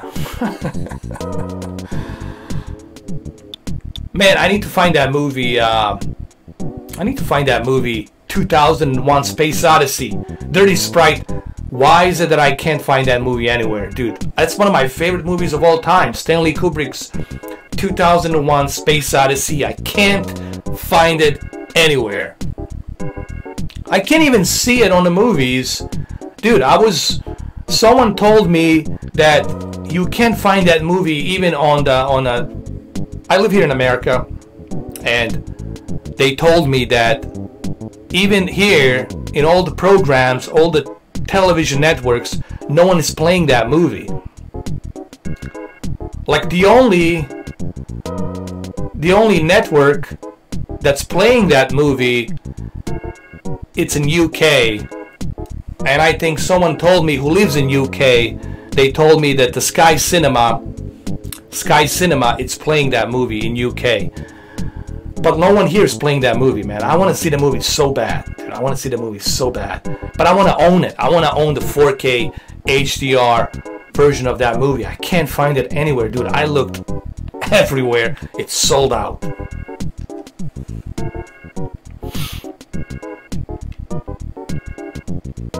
Which one? Oh, dude. The zombie? You were talking about Metal Gear Zombies. Metal Gear Rising was horrible. It's a joke. Yeah, man, it's garbage.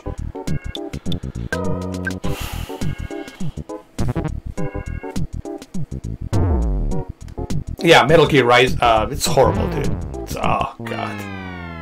I got hurt, I collapsed. Yeah, man, that game, that's Konami for being stupid. Again, sorry, but Konami was a bad move, man. It was a stupid, I mean, I can say it was a stupid move. You know, I don't know how else can you classify it except saying that what Konami did was a very stupid. And I'm not being harsh, I'm being fair by saying stupid move. First you fire Hideo Kojima, creator of Metal Gear universe. That's like you firing your shareholders where you got most of your money. That's like you firing your investors where you got most of your money. Why would you fire Hideo Kojima?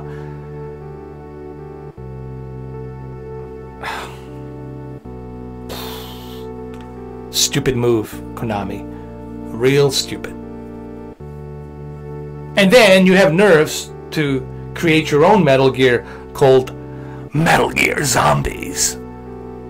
Total joke. Doesn't make any sense. There's two different realities, two different dimensions. It's like total confusing joke. I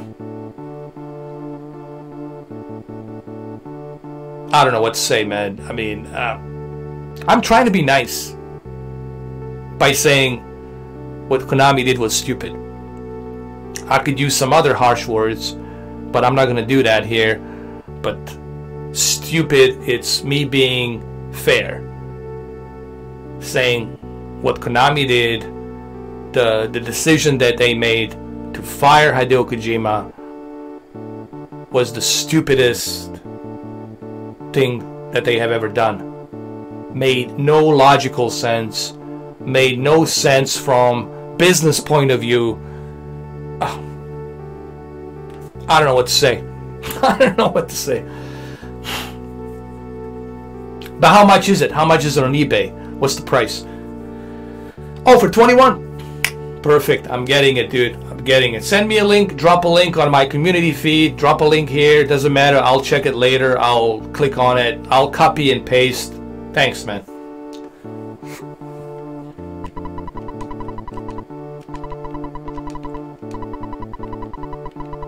I still don't understand. I would like to know, honestly. I think we deserve to know. All of us. We know, really, from both Hideo Kojima and Konami, they owe it to the fans to tell us what went down, what really happened, and why did Kojima get fired. And he got stripped away from his license to create another Metal Gear. Think about that. For 25 years, he was the creator of this, but now he's get stripped away from never ever making another Metal Gear. Well, that's what I want to know. See, and I think they owe it to us. Right now it's kept under the locked door. Nobody knows. We don't know what really happened. But I think they owe it to us. They should tell us the whole story. What went down, what really happened, because it has to be something super really bad. They also denied him from being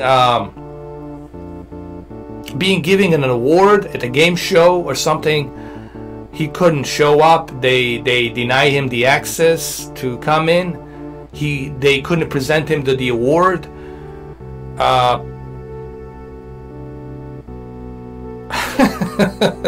Hey, I like those visions. I don't care, dude. I like the visions where he pushes the envelope. I like the creators who are not afraid to push the envelopes. The artists, what makes you a great artist is if you're willing to push the envelope. That's what makes a great artist, a very successful artist. Artists like Ridley Scott. Why do you think that Ridley Scott's so successful? Because he was always willing to push the envelope. And his movies are timeless. You look at his movies like Alien, Blade Runner, Black Rain, Black Hawk Down, Gladiator, the list goes on and on and on, Hannibal. The reason his movies are so successful is because he's not afraid to push the envelope. And that's why I like artists who are not afraid to push the envelope. Stanley Kubrick was the same way. He was not afraid to push the envelope, and that's why he was so successful. You gotta be able to push the envelope, man. Otherwise, you're never gonna be successful.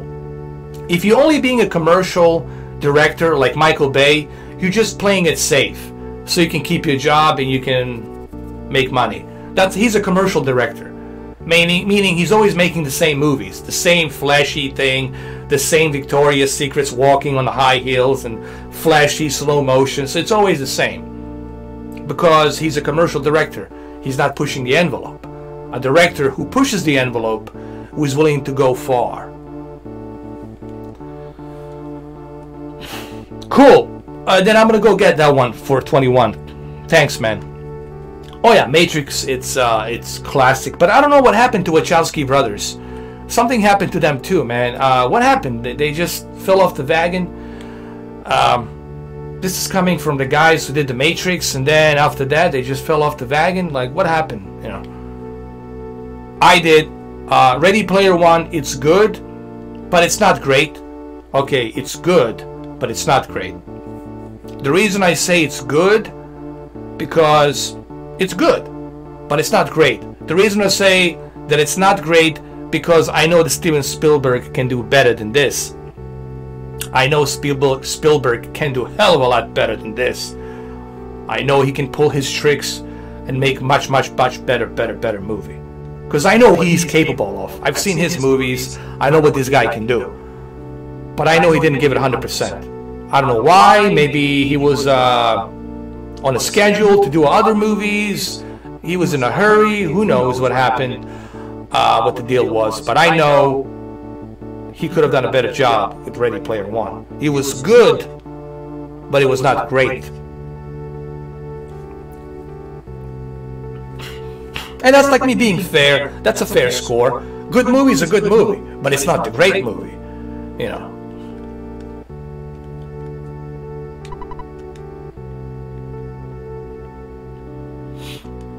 Well, that's good. That's good, Expert Joy. Everybody's got their opinions, you know. That's fine. What's up, Expert Joy? You know, just to me, I knew that he could have been better. He could have done a better job on it. I didn't like the ending. The ending felt like doesn't make any sense. You know, like the ending to me didn't make any sense. I was like, and I felt that the action scenes could have been better. I felt that the action scenes were kind of choreographed for like Disney or something. I mean, look, I know Steven Spielberg. I've seen his movies. I know what he can do. I've seen what he can do with the Minority Report, what he can do with all these other movies. I know what this director is capable of. He can have all the resources he needs. He can make a really great movie. But it felt like he didn't want to do it 100% to be like the way he does. He did it like differently. Like he toned it down. He toned down the violence. He toned down the a lot of stuff in the movie because he was trying to appease mainly for the kids, I guess, mainly for younger kids. So he was aiming this for like more of teenagers, you know, maybe younger than teenagers, you know, gaming, maybe Nintendo fans. I don't know. But he was really aimed for that kind of audience. So he stayed at that balanced level. He didn't want to go all the way out and make it more like an adult, mature version of virtual reality. If that was the case, it would be something similar to maybe Minority Report or maybe even more. You know, because I know what he can do. I know that this director can really push the envelope when he needs to, and we have seen that with his movies in the past. What he can do, you know. So that's why I say it was good, but it was not great. Yeah, King Kong chase scene was great. Hopefully, okay, spoilers warning, the King Kong chase scene was great. There's also T-Rex in the movie, but that's about it. That's all I'm going to say. And the biggest spoiler that I will not say. There was a homage to Stanley Kubrick. They paid a tribute to Stanley Kubrick, but you guys will have to figure out which movie that was. But there was a tribute to both Stanley Kubrick and Stephen King in there. And it was a long scene, 15 minutes. So I think you guys will definitely enjoy that. Again, it was a good movie, but it was not great. Great movie to me has to be something like, what's a good example? Something like Gladiator, or something like Jurassic Park, or something like Saving Private Ryan, or something like Minority Report. It has to feel like really great, you know. What's my top 3 movies? Oh man, I have to go with Space Odyssey 2001. Then Blade Runner, number 2. And then number 3, Saving Private Ryan. That'll be my top 3. I gotta put Private Ryan in there because that movie, even after all these years, in terms of like combat realism, it holds that bar. Still, no one has yet to beat that bar. What he has done with the shaker lens Panavision cameras, 35mm shaker lens cameras, and the poor cameraman had to be there following the soldiers when all these explosions were going off and stuff. And these shaker lenses had a timer and a sensor, so every time the explosion would go off, the shaker lens would shake like this, you know. It'd be like this, you know, like that. It'd be like that, like it would shake. There would be like these lenses would shake when there would be a recoil, when they would use when the cameraman would be behind, let's say one of the soldiers. The cameraman was holding the camera behind the soldier, and they would fire the shots. The recoil, there would be the shaker lens would react to that recoil, so it would vibrate. So also when the bullet would hit the wall, the shaker lens would vibrate. So it was really timed correctly, edited correctly. That movie was done super great, man. Can't complain. I mean, that movie was fucking awesome, man.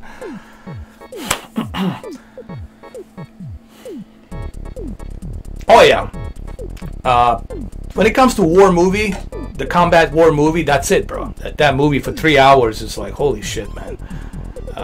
My first experience with that movie, when I first saw it, I didn't touch the popcorn. The popcorn was sitting right next to me. Because I was like, what the hell is this? I thought the movie's gonna be drama movie, these soldiers saving this one soldier and they have to go pick up, they have to save him. But I wasn't prepared for what happened. The half an hour D-Day landing scene. Not a landing, the Omaha Beach D-Day landing scene. That whole scene, man. I went to a Dolby Digital theater. It had about 24 speakers. It was huge. Speakers was all over the goddamn theater. That movie blew away my chest, dude. You can feel the explosion in your chest. Like, it was so loud, man, and it was so shocking in the beginning. I didn't touch the popcorn. I was like, holy shit, what the hell has happened here? Half an hour after that half an hour was done, everybody was like, what the hell just happened here? And I'm really like, what the hell was this? Avatar's great, obviously. Definitely a great sci-fi movie out there. I definitely put it as one of the great sci-fi, right next to 2001 and Blade Runner.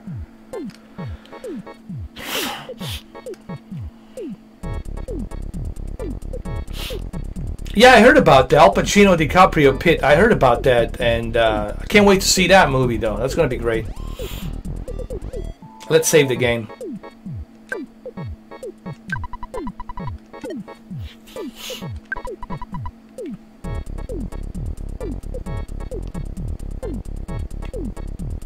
Oh, look, Joaquin Phoenix. To me, he will always be the greatest Caesar. Seriously. What Joaquin Phoenix did for Caesar, it's the same as what Heath Ledger did for Joker. And also what Jack Nicholson did for Joker. I don't think anybody played Caesar better than Joaquin Phoenix. I mean, the way he played that Caesar in Gladiator was just... damn. he nailed it. Seriously, man. And it's surprised that I still can't believe that Joaquin Phoenix didn't get an Oscar for the best supporting actor as a Caesar. He really nailed it, man, in that movie. I mean, they robbed him from the Oscar. Really, I mean, that was his best performance. Joaquin Phoenix as a Caesar. I mean, honestly, like, what the hell? How the hell was it that he didn't get an Oscar for that performance as a Caesar? I mean, damn. Who else was there?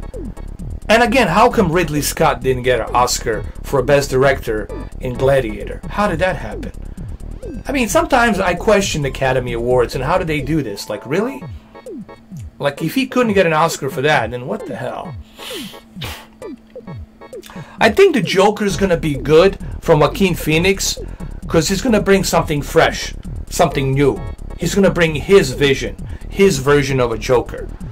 He's staying away from Heath Ledger, even though he knew Heath Ledger. He's staying away from Heath Ledger Joker. He's staying away from Jack Nicholson Joker, and that's good. He's bringing his own version of Joker. And that's how you should do everything. You should bring your own. You shouldn't copy somebody else, because that somebody else was so good at it that it's impossible for you to be exactly like he did. And if the audience sees that you're trying to be like Heath Ledger, automatically you will fail. So as long as he's doing his own version of a Joker, that's good. Ooh, Jennifer Lawrence, of course. Oh yeah, JL, man. I remember that. Yeah. Which movie was that she was in? Oh, in the Red. What was it? The Red something. There was two movies. She was really good. The Mother and the Red something. Red. What the hell was it called? Red something. Red Widow or Red whatever. Something, I don't know.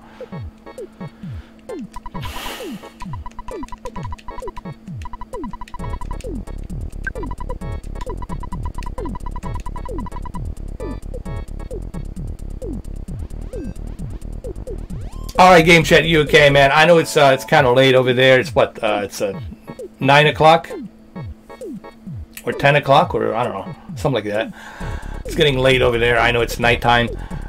Thank you for stopping by, man. Appreciate it. Thank you for subscribing as well.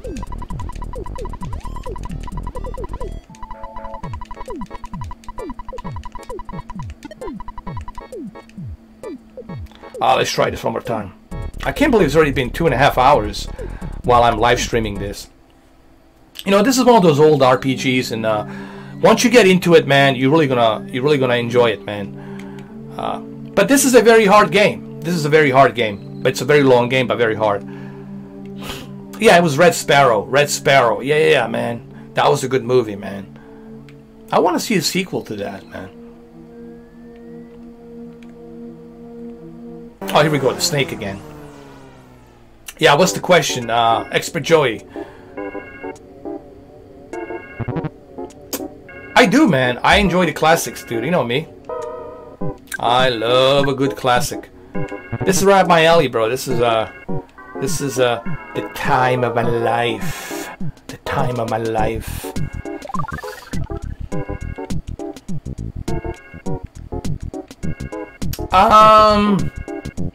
No, not with the TCLR 617. Never. Can always easily pick it up. Can always easily find where my router is. Never had any issues with it. But that's not to say that there aren't any issues that people might have encountered. For that, I would say you should contact the TCL. You should talk to one of their representatives. But I never had any issues, not that I can recall. It was always smooth and fast, and never had any issues.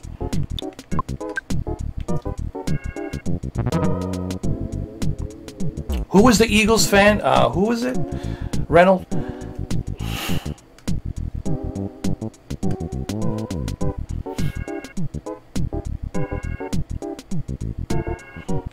Ah, you're welcome.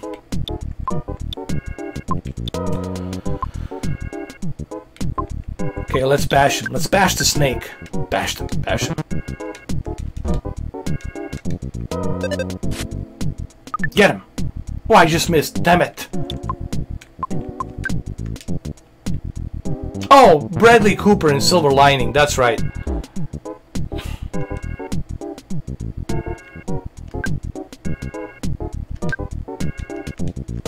I heard that movie's supposed to be really, really good. The Silver Lining. Is that the one where he's with what's her name? Poker Face. My God, I keep forgetting these pop stars. You know, singing pop stars. What's her name? You know that singer from the Poker Face. Poker Face. God damn it. What's her name?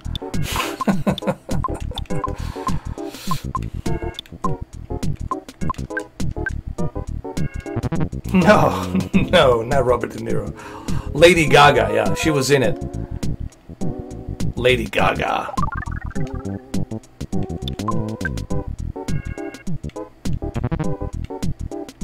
But let's be honest, that's really a chick's movie. That's a chick's movie. You know, that's the movie you want to go with your lady friend. That's the movie you want to go if you go on a date. That's the kind of movie you're gonna go with. That's the kind. It's a date night movie. It's what it is, man. You know.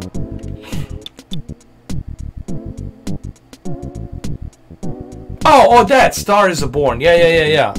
That's the one. A Star Is Born. Yeah. That's the movie I was thinking. That's the Bradley Cooper was in it too. Yeah.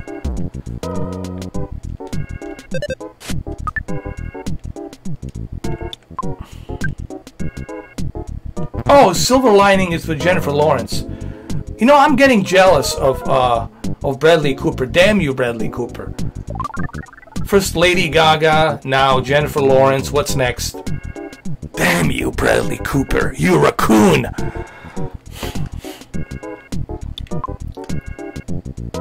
And then who else he was with? He was with Emma Stone.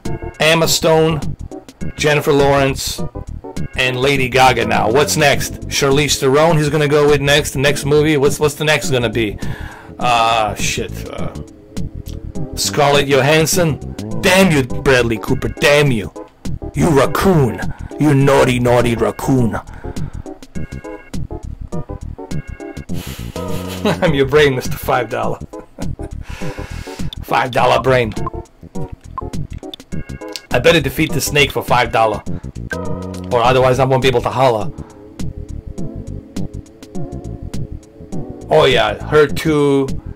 And then, dude, he was, Bradley Cooper's, he's a playboy, man. That guy's getting everything.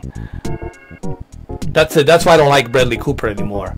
Damn you, Bradley Cooper. I don't like you, man. I don't. It's not right. It's not fair for the rest of us, man. Come on, man. Give it a little break. Slow down, okay? Slow down, man.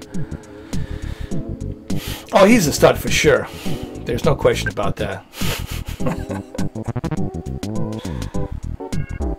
No, I never seen her. I wonder how she feels about him. I wonder how she feels about him getting involved with all these chicks, these stars, you know. I know they're professionals. I know it's all a fake kiss, fake love, fake this. It's, you know, it's choreographed. I get that. But still, you know, you have to touch yourself. You have to hold each other, you know. It's still intimate. You know.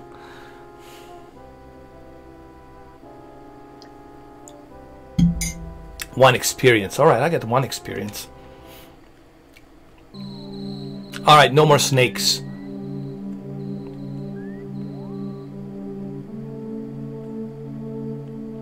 Oh. Who is that? Irina?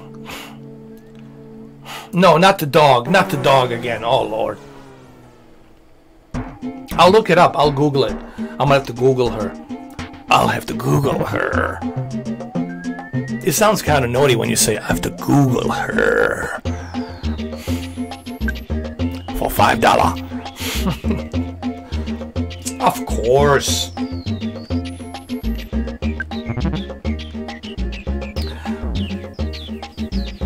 But you know what? This is the one thing that happens in LA and that happens in Hollywood. It's like all of these movie stars, they usually go with the supermodels because the supermodels want the attention. They want to be. It's really a trophy. It's what it is trophy, dude. They're taking trophy wives. You know, it's just a trophy wife. Look at my trophy wife. My trophy. Take a good look. So when I go to my parties, take a look at my trophy wife. It's what it is, man. You know. That's what it is, bro. That's la la la la la land for you. That's Malibu and that's la la land for you, man. Bash. Here we go. Sorry, Peter. I have to bash this dog.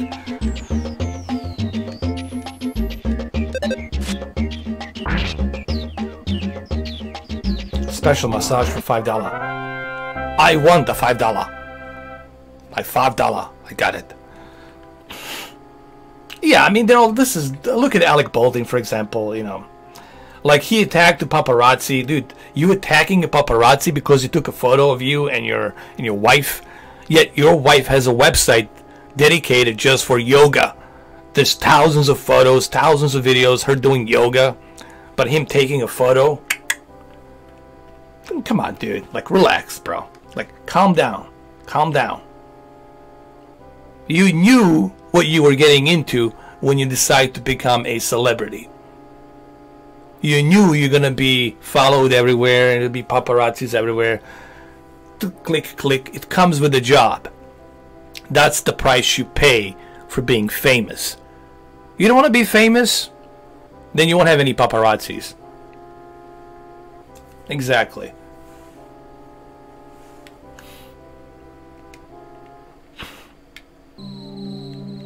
You want to be famous? Be ready for paparazzi. Be ready to see your face everywhere. That's the price you pay for being famous. So chill, dude. Chill. Relax. Mr. Baldwin. And the thing is, I like him as an actor. I mean, I like his movies. I like the one movie he did with Anthony Hopkins, The Edge. It's probably one of my favorite movies of his, The Edge. Great movie. When they get, you know, it was in Alaska, and the airplane crashes, and they're stranded on Alaska. It was him and the other black guy, and they were stuck on this Alaska wilderness, and they had to survive. And there was this big grizzly bear that was chasing them, called the Bart the Bear. It was a gigantic bear, man, 12 foot, gigantic goddamn bear. And that was one of my favorite movies that he did back in 1996, I think. But it's like, dude, relax. You know, I mean, come on. You know. Right now, you can Google his wife, and you will see her doing yoga. Thousands of photos of her doing yoga. It's like, come on, dude, relax. You know.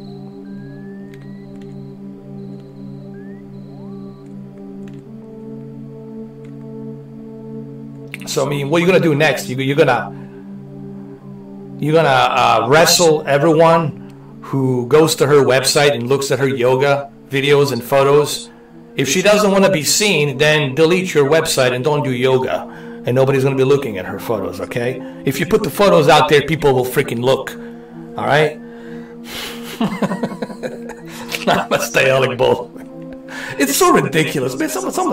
Some of these individuals, man, they're just, dude. They become too much in love with themselves. This is what happens.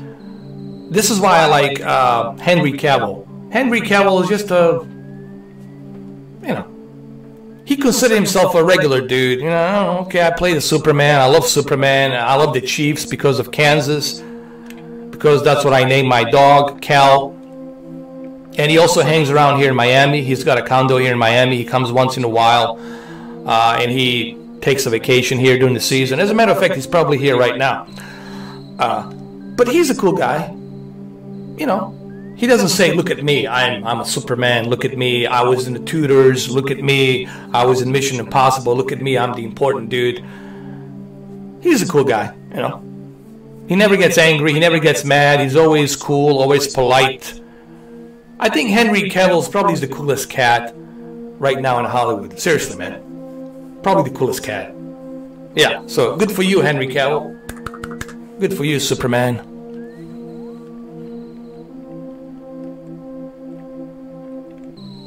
But, having said that, my favorite Superman of all time, it's always going to be Christopher Reeves. Okay? I grew up watching Christopher Reeves, Superman, and to me, Christopher Reeves, it's going to be the Superman. Now, I like Henry Cavill's Superman, there's no question about that, he's good too, but for me personally, Christopher Reeves is always and will be the Superman.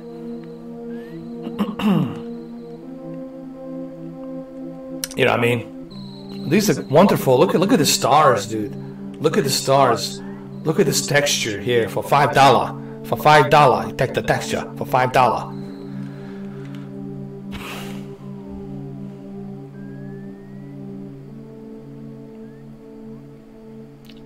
All right, no more snakes.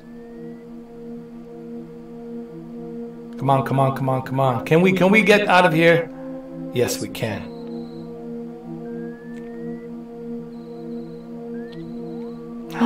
No, this dog again. Lord Dickens.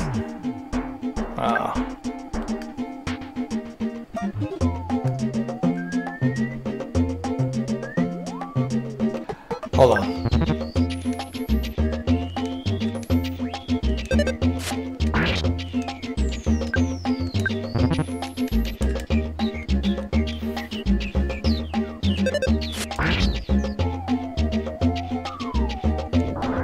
Yes! We can continue on.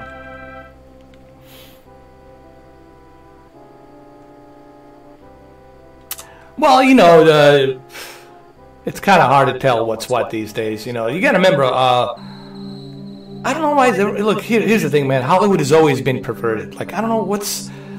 This whole thing all of a sudden now, they're like, ooh, we didn't know this. Ooh, we didn't know this was going on. This was happening in La La Land. Hollywood and La La Land has always been perverted, man. What are you talking about? I wasn't shocked when all of this starts coming out.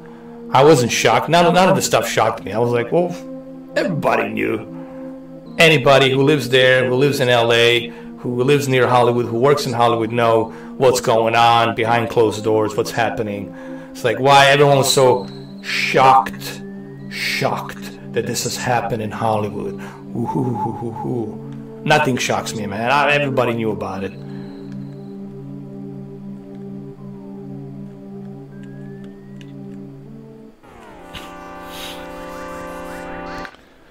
All right, you a $5 dog. $5 dog. We're gonna finish him. My only complaint about this game is too repetitive. Like, so you got way too many enemies. You know, that's the one thing I would like. I wish that could be changed. I don't mind fighting the enemies, but when you have too many enemies, like every step you make, it's like,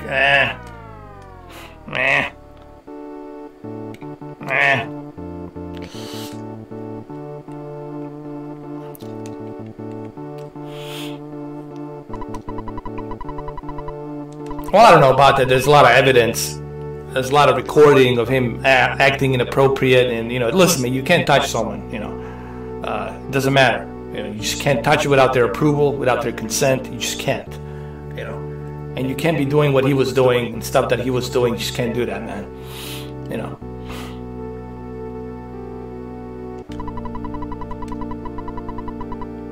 But that's not to say that he's the only one. There's far worse out there than him. Believe me, there's far worse out there than him. It's just they haven't been exposed yet, but there's far worse in La La Land than him that's out there. Far worse. And it's not just the La La Land, it's not just LA, dude. It's a lot of places. If you go to Europe, if you look at Europe, it's even far worse than that. Shit, if everything was exposed, people would puke their guts out. How bad this really is.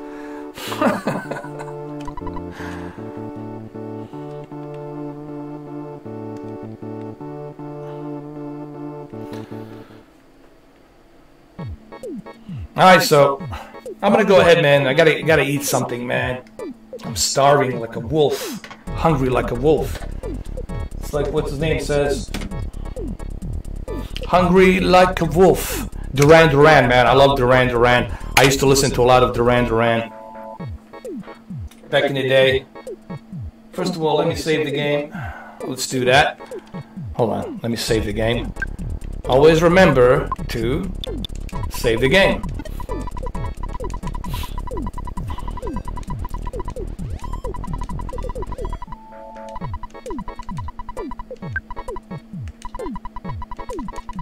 Hold on.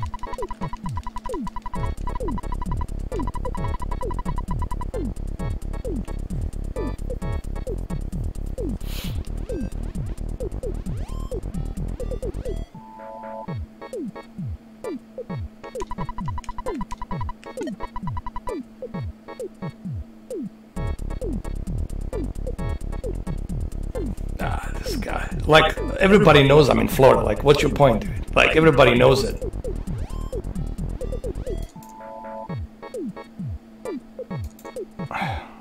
Shit. I'm at your mama's place. That's where I'm at, bro. At your mama's place. She's cooking me a dinner right now. That's where I'm at. And I didn't have to pay $5. I didn't have to pay $5. Like, get out of here, dude. Go piss elsewhere, man.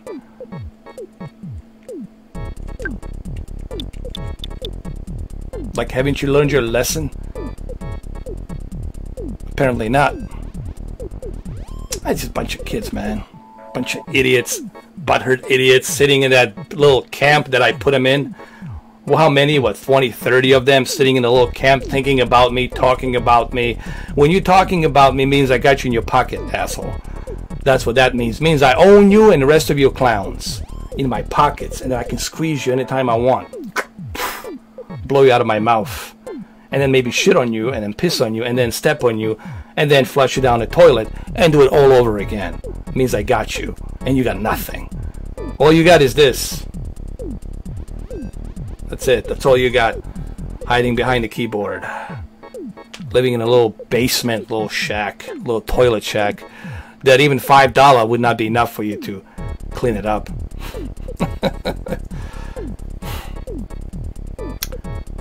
You know, like he's exposing me. Everybody knows I live in Florida. Like, what's your point, dude? I lived in New York, and then before New York, I moved to Florida. So what's your point? Like, what do you want? What now? Like, are you exposing me about what? Nothing. You got nothing. Nobody has nothing that will stick. Because if there was something that could stick, it would stick.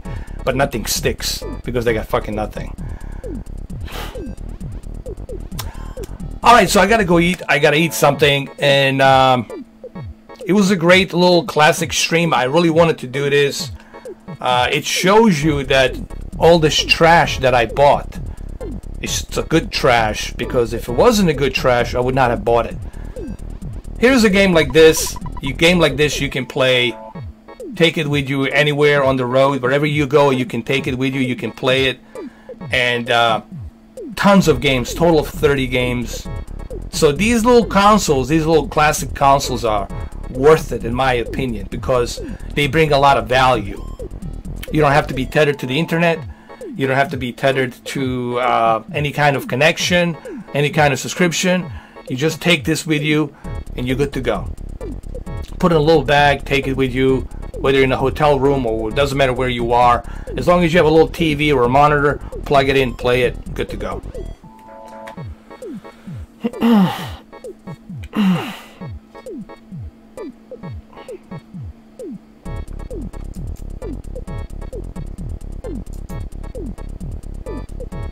Alright, so there you have it, fellas.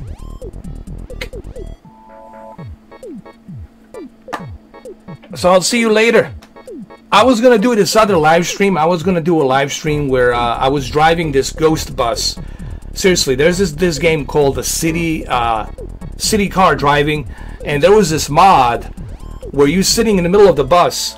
And there's no one driving the bus, but you are driving it, but there's nobody in there. And it's in virtual reality. It's kind of cool. I thought about maybe doing that, but I don't know if I'm going to have time to do it. But it's really funny, man. It's a little mod that somebody created on the Steam for City car driving.